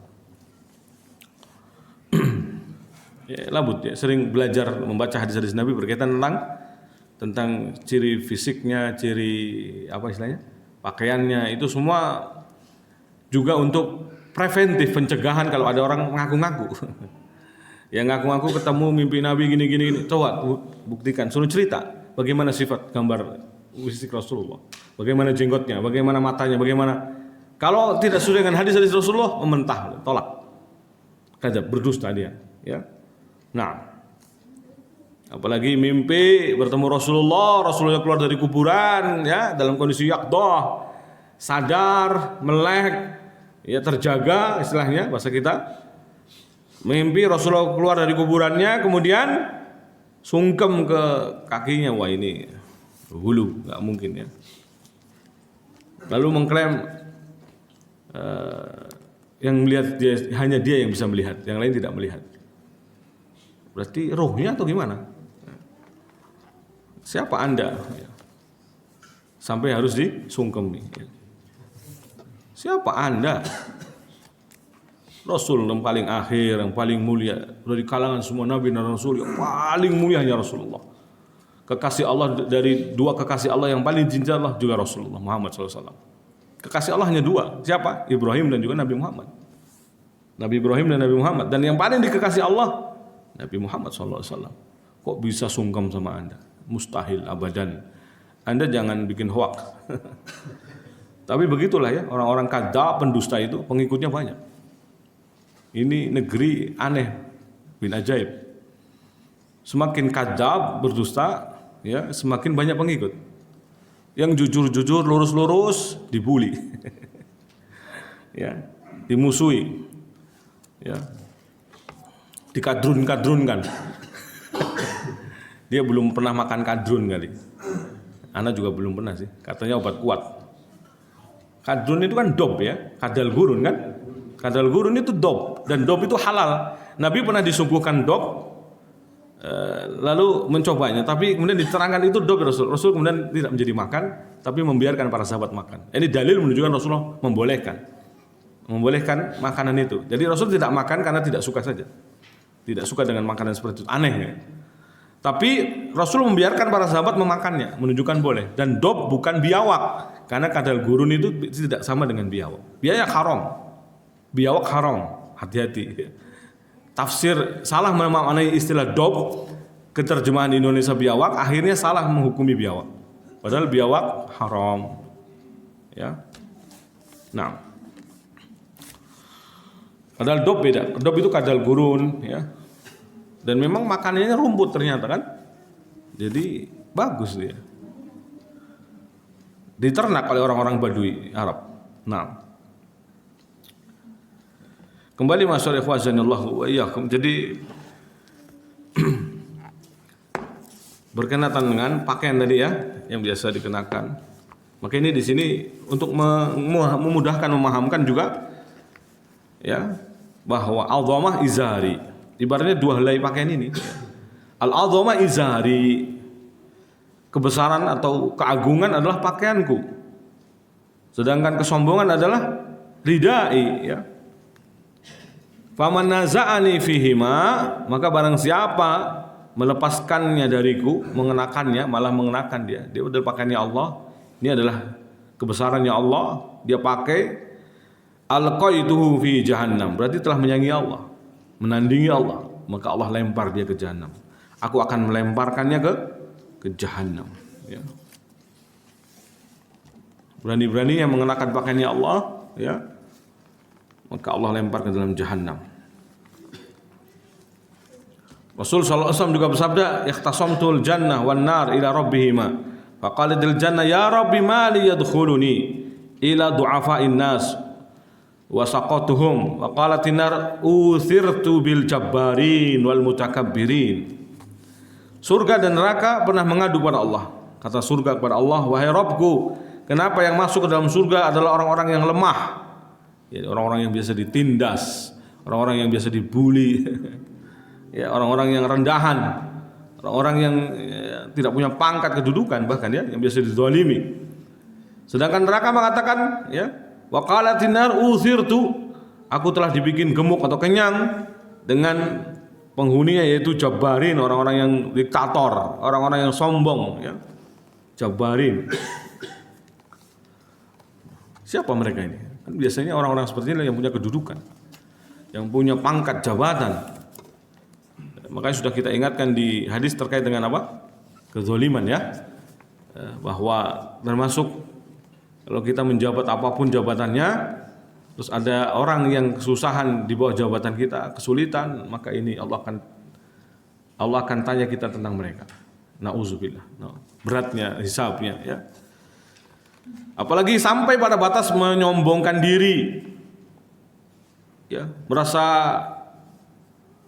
agung lalu mendolimi rakyatnya, mendolimi orang-orang yang di bawah jabatannya, ya, yang berkuasa, lalu kemudian Jabbarin pada mereka, diktator, memaksa kehendak mereka untuk berbuat kejahatan, memaksa mereka untuk meninggalkan yang wajib.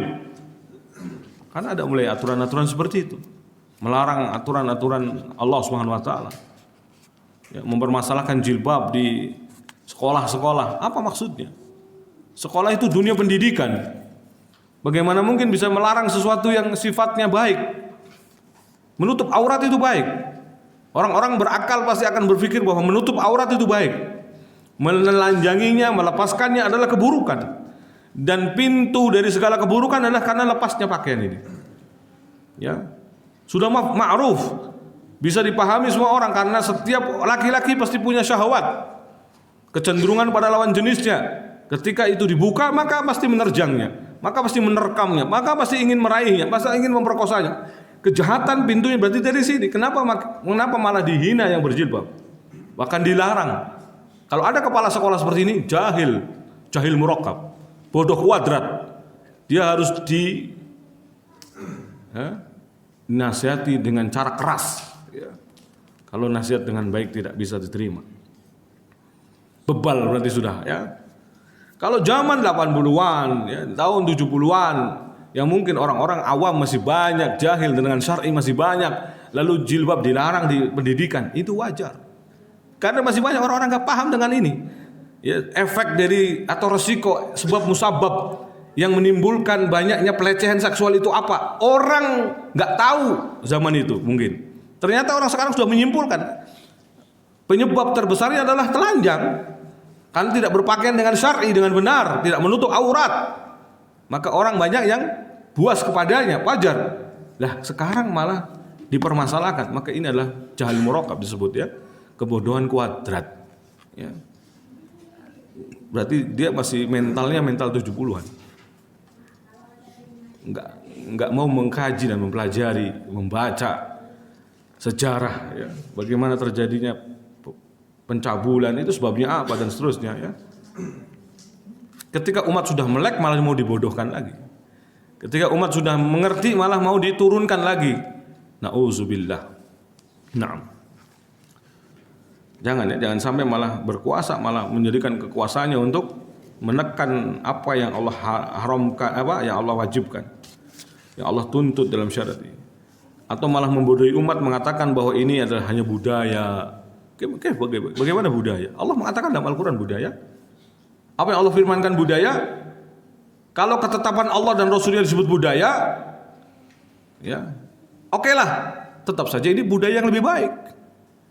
Karena budaya yang lebih buruk jelas budaya Barat, budaya dari kafir sana, ya, yang Anda impor, yang Anda justru paksakan, yang Anda jejalkan kepada anak-anak Anda, ya, anak murid-murid Anda. Nauzubillah. Nah, ini kadang bawa emosi, ya, jadi melihat orang-orang seperti itu. Kok sampai ada, ya? Kalau zaman saya dulu 2000-an aja udah aneh. Sampai kita datangi kepala sekolahnya, kita dialog, ayo dialog terbuka. Kita tantang kepala sekolahnya. Kalau zaman ini loh masih ada yang melarang orang berjilbab, aneh bin ajaib. Zaman kami, iya, karena orang ngaji itu masih jarang, ya, istilahnya. Apalagi yang mundur lagi, yang lebih belakang lagi. Masih jarang banget. Kalau sekarang orang-orang berilmu di mana-mana. Ya. Orang berilmu dan ilmu dunianya ya banyak, orang berilmu syar'inya banyak. Kalau dulu mungkin di kampung-kampung lulusan paling SMP udah bagus, SMA udah bagus. Sekarang sarjana di mana-mana. Ya. Maksudnya kecerdasan makin tinggi, kenapa malah dibodohi umat ini? Mau dibodohi. Harusnya tidak layak dan tidak patut melakukan seperti itu. Nah, apalagi Jawa Barat, ya, kalau nggak salah dulu ada ketetapan keluar rumah harus minimal berkerudung, berjilbab. Itu kan sudah bagus sekali aturan daerahnya kalau nggak salah. Jadi kalau di emper-emper gini mungkin ibu-ibunya belum kerudung, tapi minimal kalau sudah naik angkot dan lain harus berkerudung. Itu kan bagus banget, aturan daerah yang bagus. Perda yang bagus malah mau dihapus, ya. Disuruh mundur lagi ke belakang, disuruh mundur lagi. Padahal tahu para pakar dari dunia anak, pendidikan anak semua tahu bahwa sebab musababnya orang dilecehkan, ya, karena telanjang, ya, berpakaian yang menarik syahwat dan seterusnya. Nah, nah, jadi jangan sampai justru diktator atau menggunakan kekuasaan untuk menekan kebaikan, ya, menekan kebaikan, menghalang-halangi kebaikan dan melegalkan keburukan. Nauzubillah.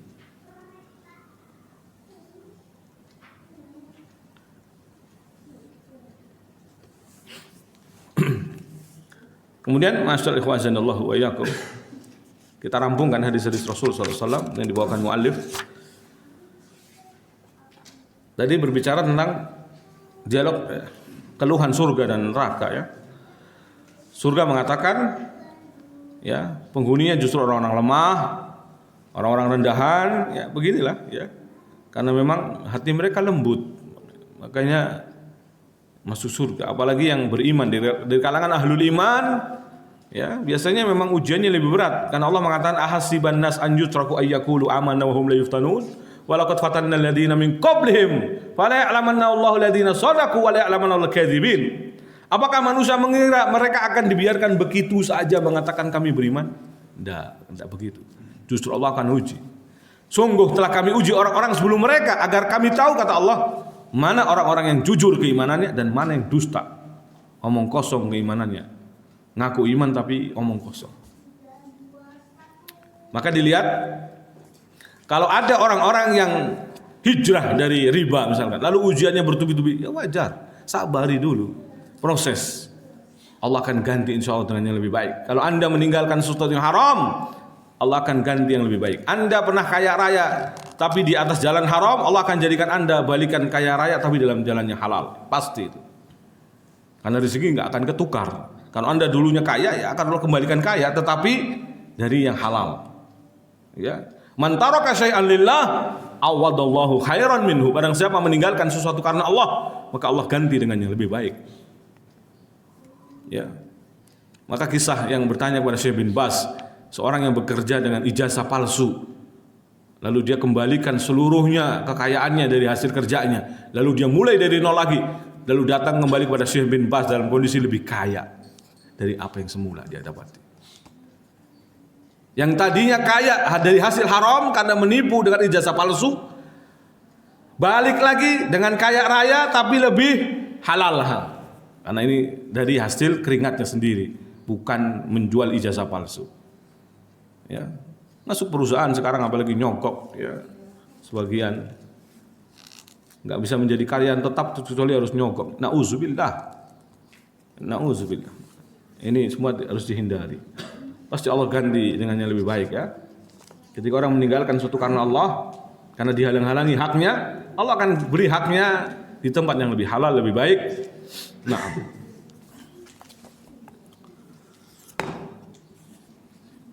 makanya memang surga dihuni oleh orang-orang yang lemah, rendahan, yang mereka diuji berulang-ulang terkadang, ya, tapi tegar di atas keimanan. Tapi orang-orang yang menyombongkan diri, diktator, ya, justru adalah tempat di neraka. Wa qalatin nar uthirtu bil jabbarina wal mutakabbirin. Aku justru dibikin kenyang dengan penghuniku kebanyakan orang-orang zalim dan orang-orang sombong. Kemudian juga dikatakan oleh muallif Al-Imam Dhahabi rahimahullah, Allah berfirman, tilka darul akhirah naj'aluha lil ladzina la yuriduna 'uluwa fil ardi wala fasada wal akibatu lil muttaqin. Demikianlah negeri akhirat itu kami jadikan bagi orang-orang yang tidak menginginkan, artinya yang tidak menyombongkan diri. Negeri akhirat itu kami jadikan, kami berikan kebahagiaannya, kami berikan kemuliaannya, kami berikan kesenangannya kepada orang-orang yang tidak menyombongkan diri dan tidak berbuat kerusakan di muka bumi. Dan kesudahan yang baik itu hanya bagi orang-orang yang bertakwa. Yuridu uluwa, ya, berarti kan menyombongkan diri, ya. Berlaku menyombongkan diri, merasa tinggi dan mulia seperti Qarun, Fir'aun dan lainnya. Ya, yang lebih mulia daripada orang-orang yang beriman, merasa lebih alim, lebih saleh, ya, daripada orang-orang merasa lebih mulia daripada orang-orang beriman, ahlul iman.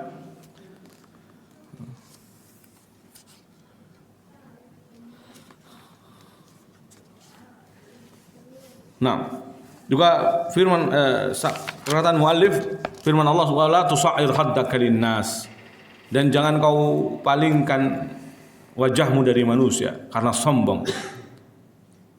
Yang kedua juga karena sombong. Wala tamshi fil ardi maraha, dan jangan berjalan di muka bumi dengan angkuh, ujub, merasa diri paling mulia, yang lain hina, lemah, rendah, ya. Innallaha la yuhibbu kulla mukhtalin fakhur, karena sesungguhnya Allah tidak menyukai orang yang sombong dan membanggakan diri. Maksudnya jangan engkau melihat memalingkan wajahmu karena angkuh dan membanggakan diri. Karena kata marah dan kata atau maraha maknanya adalah berjalan dengan angkuh.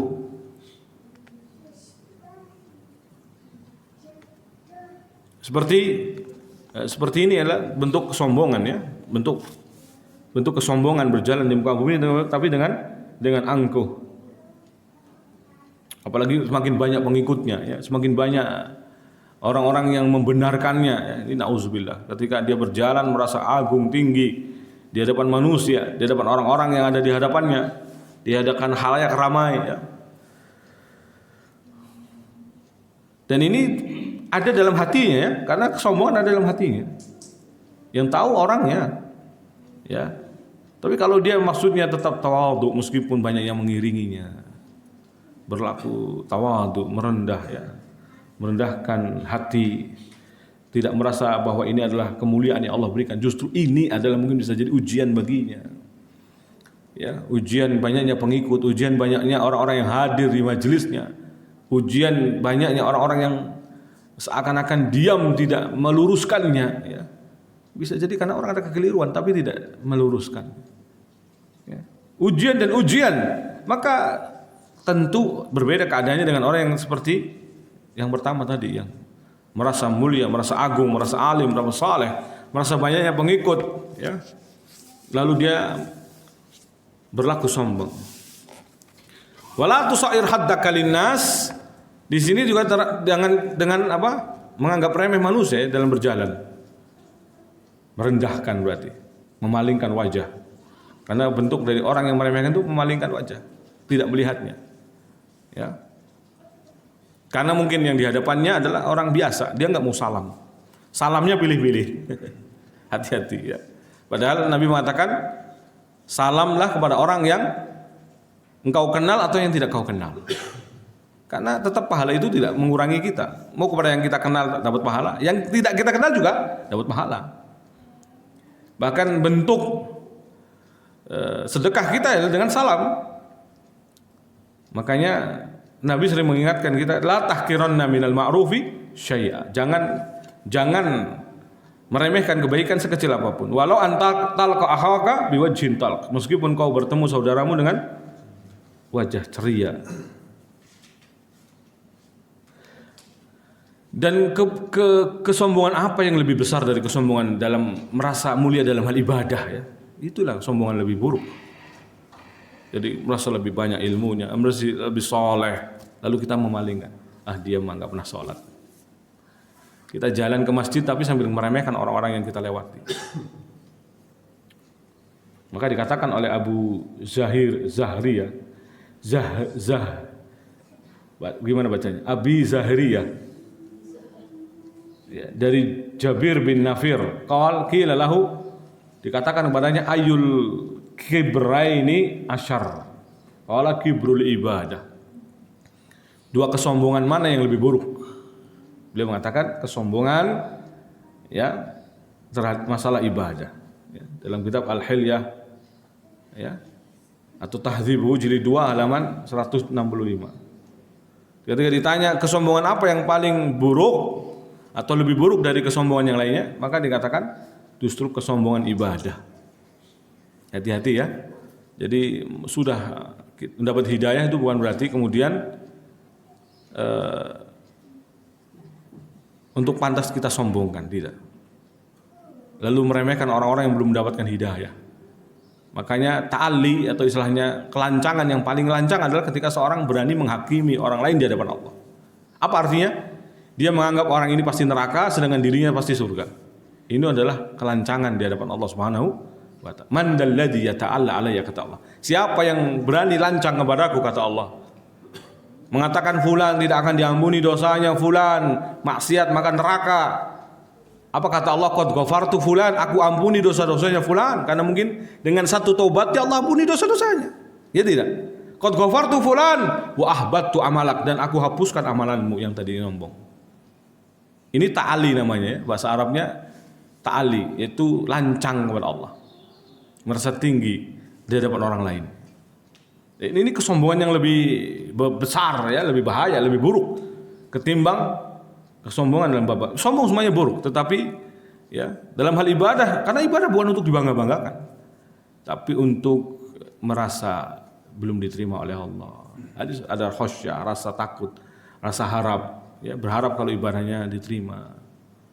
Ya. Nah, jadi bukan justru berbangga, karena berbangga dengan sesuatu yang tidak dimiliki apalagi tidak pantas. Padahal Anda solehnya hanya di saat di hadapan manusia. Lalu bangga, kan lucu. Dia soleh itu ketika di tengah manusia, ketika tidak di tengah manusia fajir, jahat. Bahkan lebih jahat dari orang jahat bisa jadi.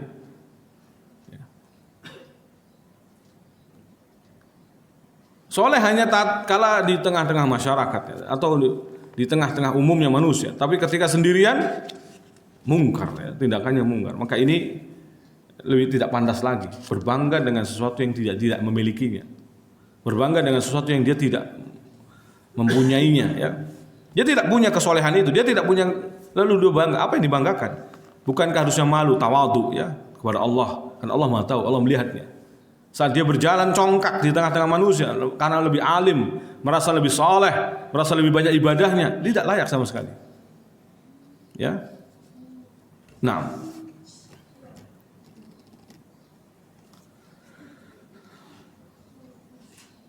Makanya orang-orang itu akan senantiasa baik ketika kapan? Ketika bertakwa kepada Allah. Jadi meskipun kesolehannya sudah banyak dilakukan, tapi dia harus bertakwa, tetap bertakwa. Yaitu dengan mentakwakan hatinya, tidak meremehkan manusia.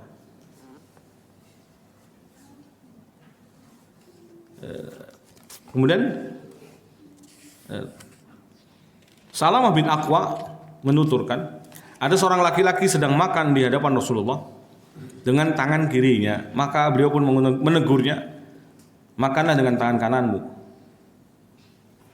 Orang tersebut ternyata malah menjawab, aku tidak bisa makan dengan tangan kanan. Tidak bisanya itu karena sombong, menolak kebenaran, menolak nasihat Rasulullah. Ia tidak mau makan dengan tangan kanannya karena sifat sombongnya. Lalu Nabi bersabda, kalau begitu engkau tidak akan bisa makan dengan tangan kanan. Itu akan keburukan dari Rasulullah. Maka setelah peristiwa itu, orang tersebut tidak bisa mengangkat tangan kanannya ke mulutnya. Ya. Tidak bisa menyuapkan makan dengan tangan kanannya. Nauzubillah. Langsung kontan ya, hukumannya. Karena dia sedang berbicara dengan siapa? Dengan Rasulullah, ya.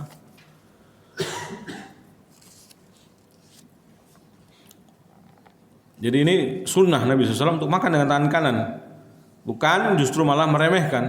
Ya. Dan hadis Salamah bin Aqwa ini, las tata'at. Ya. Semoga kamu tidak bisa. Ya, kata Syekh Utsaimin, li anna Rasul arafa annahu mutakabbir. Rasul mengatakan dengan doa seperti ini karena Rasul tahu bahwa dia itu sombong mengatakan seperti ini. Maka Rasul mengatakan las tata'at, berarti kamu tidak akan bisa. Ai da'a alaihi bi anna Allah taala yusibuhu bi amrin la yastati ma'ahu raf'u yadayhi al-yumna ila rafammihi, yaitu Allah maksudnya di sini Rasulullah mendoakan keburukan kepadanya agar ditimpakan sebuah perkara, yaitu tidak bisanya tangannya untuk mengangkat ke mulutnya, tangan kanannya mengangkat ke mulutnya. Maka Rasul mengatakan lastata'.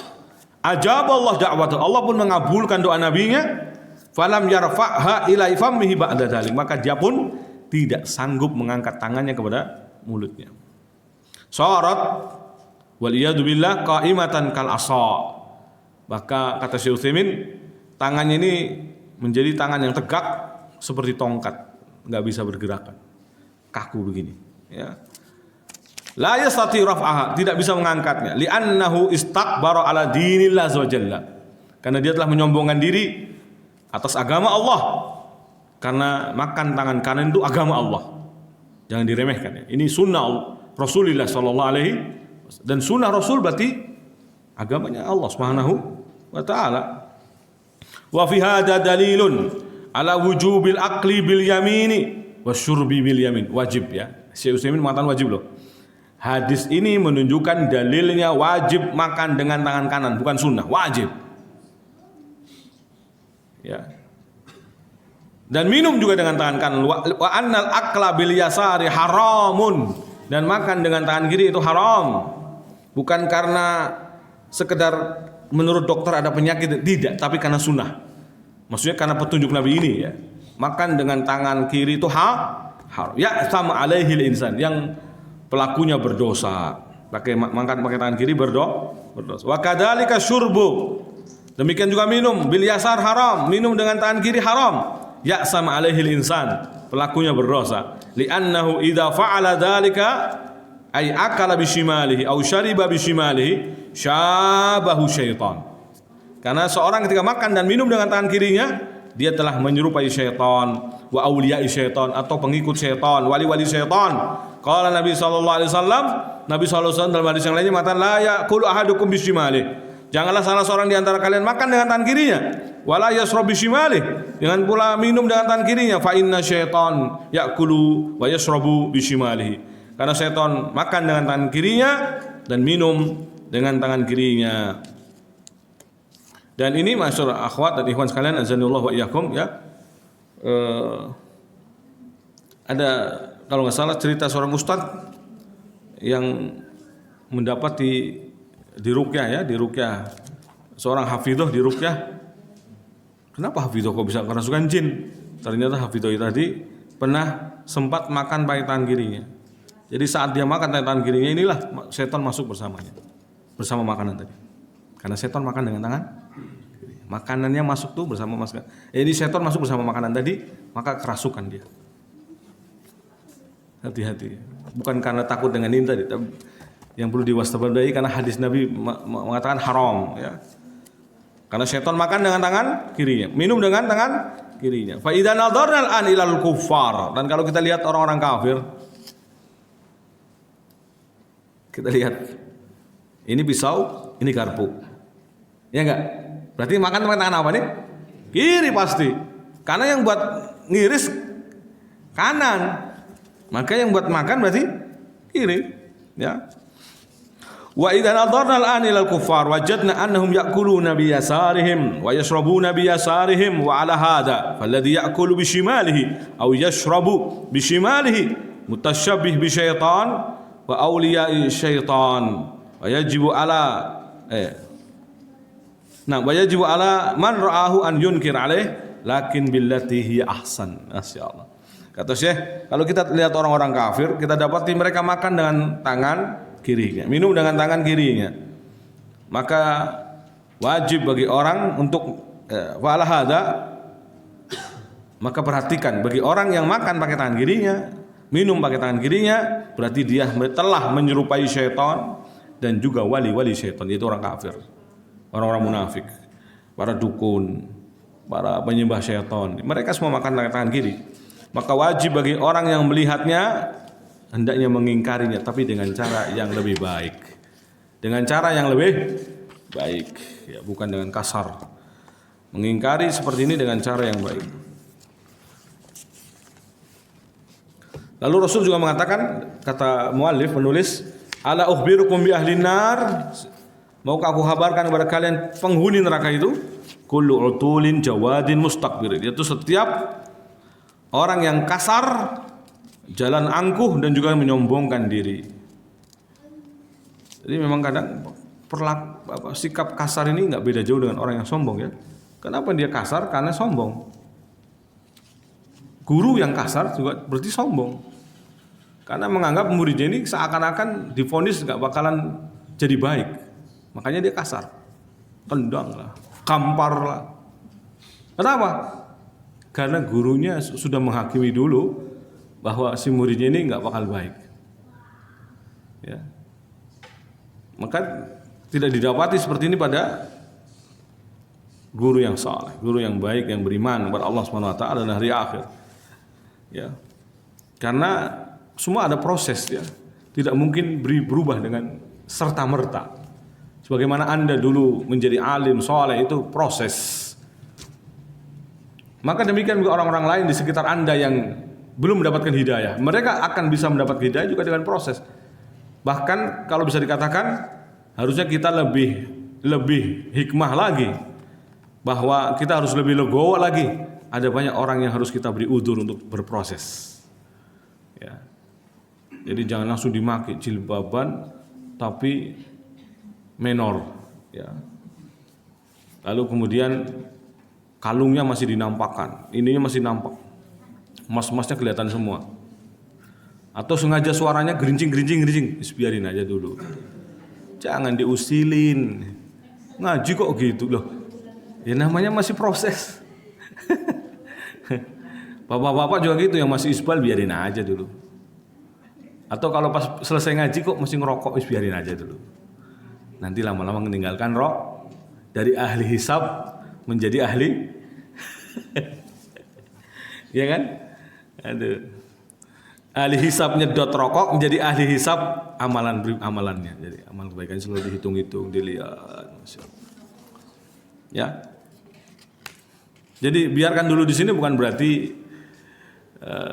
artinya tidak mengingkari, tapi mengingkari dengan cara yang lebih baik. Mungkin saat itu kita biarkan dulu, memincingkan mata, belum memberikan nasihatnya kepadanya, mengundurkan waktu yang tepat, mengundurkan waktu yang lebih tepat, ya, mengulur-ulur waktu untuk cari momen yang lebih tepat, tempat dan momen yang lebih tepat, ya, banyak hal, ya. Jadi ini fikihnya begitu. Jadi jangan terburu-buru dalam mengingkari kemungkaran. Nah, apalagi akidahnya masih amburadul, ya, masih nyembah kubur, ya dipentingkan itu dulu. Yang penting dia sudah tidak nyembah kubur dulu, ya, bertahap sampai kemudian Allah Subhanahu Wa Taala memberikan karunia kepadanya kemampuan untuk meninggalkan yang haram-haram, ya. Nah, maukah aku kabarkan kepada kalian mengenai penduduk neraka itu, yaitu setiap orang yang kasar, ya, berjalan dengan angkuh dan menyombongkan diri. Umar bin Yunus al-Yamami berkata, ayahku telah meriwayatkan kepada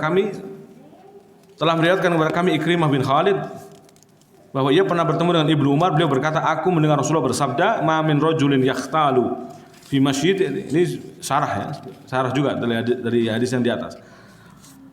Tidaklah seorang berjalan dalam kondisi menyombongkan diri, angkuh dan menyombongkan diri, wa yata'azzam fi nafsi illa laqiya Allah wa huwa alaihi ghadban. Tidaklah dia berjumpa dengan Allah kecuali Allah memurkainya.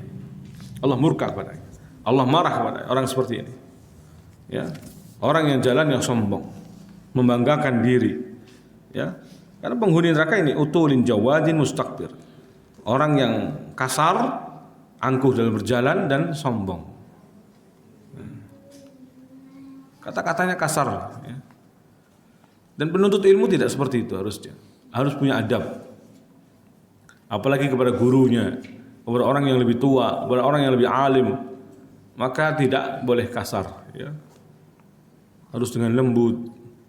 Pada orang-orang yang di sekitarnya yang inginkan dia dapatkan hidayah, maka dengan lembut, ya, dengan lemah lembut, tutur kata yang lembut, tidak disertai angkuh. Jadi nasihat pun dengan lemah lembut, ya, mengajak mereka pun dengan lemah lembut. Sabar apalagi harus disertai dengan as-sabru. Dan ada hadis yang Nabi mengatakan ada 3 golongan, salah satu la yadkhulunan nar. Awwalu salasatin yadkhulun nar, bahkan yang masuk neraka, ya. Ada 3 golongan, yang pertama masuk neraka. Awwalu salasatin yadkhulun nar. Amirun mutasallid. Siapa saja? Orang pemimpin yang kejam, au ghaniyun la yuaddi zakat, orang kaya yang tidak bayar zakat, wa fakirun fakhur, orang fakir kok sombong, ya.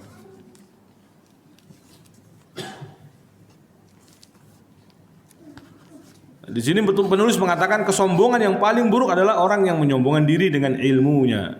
Tadi kalau disebutkan dalam perkataan siapa tadi? Ibadah ya, dalam ibadah. Sama ya. Karena ilmu juga masuknya bab amal soleh. Kesombongan yang paling buruk adalah orang yang menyombongkan diri dengan ilmunya di hadapan orang lain dan membanggakan diri dengan karunia yang dimilikinya. Padahal karunia yang dimiliki adalah karunia Allah sebenarnya, hakikatnya ya. Bagaimana bisa membanggakannya? Hakikatnya dia itu hanya menerima apa yang Allah berikan. Barang siapa yang menuntut ilmu untuk mencari kehidupan akhirat, niscaya ilmunya akan menggetarkan jiwanya.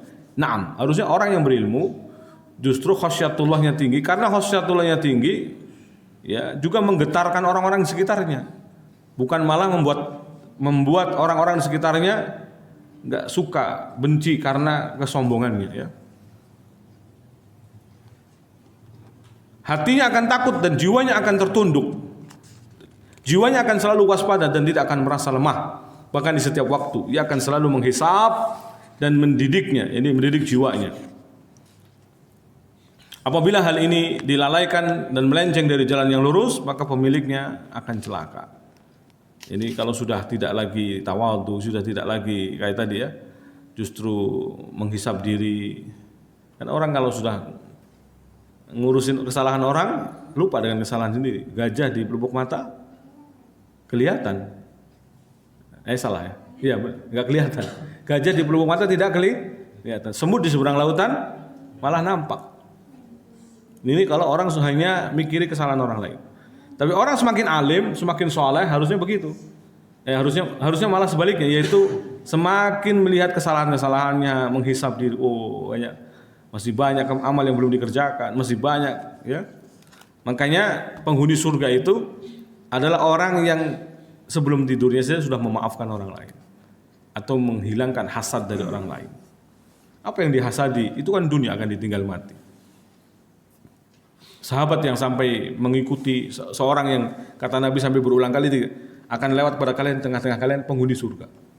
Akan melewati tengah-tengah kalian penghuni surga. Sampai 3 kali Rasul mengatakan. Dan didapati orang itu terus. Ya.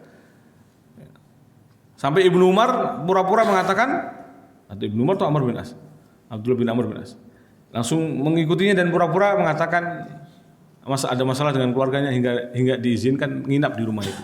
Mengecek orang sholat malamnya enggak sholat malam, bahkan biasa aja amalnya sehari-harinya biasa. Ternyata dia ketika ditanya ya selalu disebutkan dalam hadis lain hasadnya, dia tidak hasad dengan kaum muslimin. Dalam hadis yang lain dia memaafkan kaum muslimin. Jadi bersih jiwanya. Tidak ngurusin, malah kalau kita mau tidur malah nggak bisa tidur. Kenapa? Ngurusin orang lain. Kenapa fulan bisa kaya ya?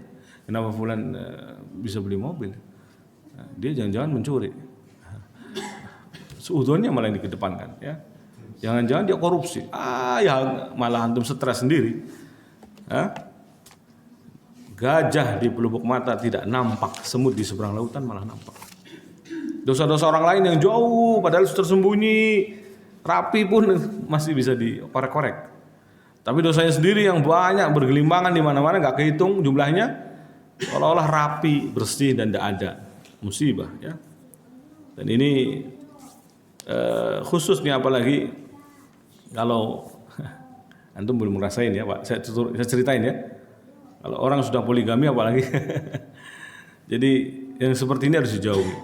Jangan sampai mencari-cari kesalahan madu. Ya. Paham. Enggak apa-apa Bu ya, ilmu. Atau sesama akhwat juga kadang begitu, enggak usah madu. Bukan sama siapanya saja kadang hasad ya. Tetangga, istri tetangga atau lainnya. Kadang dicari-cari kesalahannya. Jangan ya. Capek kita, sibuk, mending ngurusi sendiri. Kesalahan kita, kesalahan diri kita, mungkin dalam belum benar memelihara anak, cara memelihara anak, cara mendidik anak, cara menyajikan pada suami apa yang kurang, itu harusnya yang dicek. Ibadahnya masih bolong-bolong ya kan. Semua naam. Daripada sibuk ngurusin rumah tangga atau urusan orang lain. Masya Allah. Di sini di akhir ditutup barang siapa mencari ilmu untuk kesombongan dan kedudukan, memandang kaum muslimin dengan pandangan kebencian, berniat membodohi dan memandang rendah kaum muslimin, maka hal ini merupakan bentuk kesombongan yang paling besar. Di kibr yang paling besar justru ketika ya ta'ala ala an-nas fil ilm, ya. Jadi merasa tinggi kepada manusia di atas ilmu, di masalah ilmu. Maka hal ini merupakan bentuk kesombongan paling besar. Siapa saja yang memiliki kesombongan dalam hatinya tidak akan masuk surga. Rasul mengatakan apa? La yadkhulul jannah man kana fi qalbi misqala dzarratin min kibr. Ya, tidak akan masuk surga orang yang di hatinya ada kesombongan meskipun seukuran biji sawi. Tidak ada daya dan kekuatan, la haula wala quwata illa billah. Jadi la yadkhulul jannah ahadun fi qalbihi misqalu dzarratin min kibrin. Hadis dalam riwayat Muslim, ya. Jadi ini hadis secara mutlak, hadis ancaman, ya, bahwa orang barang siapa saja yang di hatinya ada kesombongan, maka bisa menjadikan dia terhalang masuk surga. Terhalang masuk surga, ya. Sampai kemudian bersih dari itu, kemudian baru masuk surga. Apalagi kalau kesombongannya adalah kesombongan terhadap ayat-ayat Allah yang bisa menjatuh pada kufur akbar, maka pelakunya bahkan bisa kekal di neraka. Nauzubillah. Wa may yartad min dinikum wa may yartad minkum min dinihi wa may yartad minkum an dinihi fayamut wa huwa kafir fa ulaika habitat a'maluhum fid dunya wal akhirah wa ulaika ashabun nar hum fiha khalidun. Bagaimana dalam ayat ini, ya? Maka barang siapa yang murtad dari antara kalian dari agamanya, lalu dia mati sedangkan dalam kondisi kafir, ya, karena pembangkangannya, meninggal kafirnya karena membangkang. Tadinya sudah beriman tapi mengkafiri dan menolak kebenaran yang sudah dia imani, berarti kan murtad akhirnya, kan? Lalu dia mati dalam kafirannya itu, faulaika habitat a'malu. Maka orang seperti ini hapus amalan di dunia, kebaikan-kebaikan Islam muslim hapus. Selama dia jadi muslim, amal kebaikannya hapus semua. Fid dunya wal akhirah, dunia dan akhirat. Ulaika ashabun nar, yang seperti ini di neraka selamanya. Hum fiha khalidun, mereka ini kekal di neraka. Jadi kufur kebencian itu ada, ya, kufur kebencian terhadap ayat Allah, ya, menyombongkan diri dengan ayat Allah Subhanahu wa taala. Dzalika bi annahum karihu ma anzalallah fa ahbata a'malahum.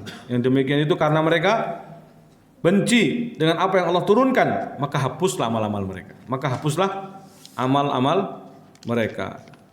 Jadi jangan sampai kebencian terhadap ayat Allah melahirkan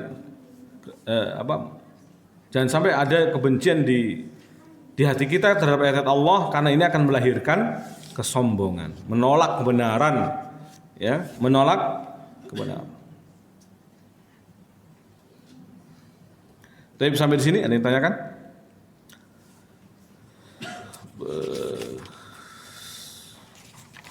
Bab yang Masya Allah penting dikaji banget, ya, karena terkadang benih-benih kesombongan atau mungkin kesombongan itu sendiri meski sudah ngaji tapi makin menggeragoti. Apalagi jika di sekitar kita orang-orang awam, jahil yang belum dapat hidayah, lalu kita merasa bangga dengan kesolehan kita, bangga dengan hidayah yang sudah kita dapatkan, ya, lalu meremehkan orang-orang yang belum dapat hidayah. Ini sombong namanya, ya. Meremehkan, soalnya ada kata meremehkan, menganggap enteng, seolah-olah mereka ini pasti tidak akan dapat hidayah, ya, pasti, ya, tidak akan mendapatkan hidayah sunnah dan seterusnya. Maka ini adalah kekeliruan besar, karena Allah memberikan hidayah kepada siapa yang dikehendakinya. Pembangkang jadi muslim baik, pendurjana jadi orang muslim yang baik, sangat banyak ceritanya, sangat banyak kisah-kisah yang menyebutkannya. Cukup menjadi pelajaran bagi siapapun agar tidak menyombongkan diri. Nah, cukup? Nah, tepat kurang 2 menit. Alhamdulillah, kita akhiri pembahasan kita. Subhanakallahumma bihamdik, asyhadu an la ilaha illa anta, astaghfiruka. Assalamualaikum warahmatullahi wabarakatuh.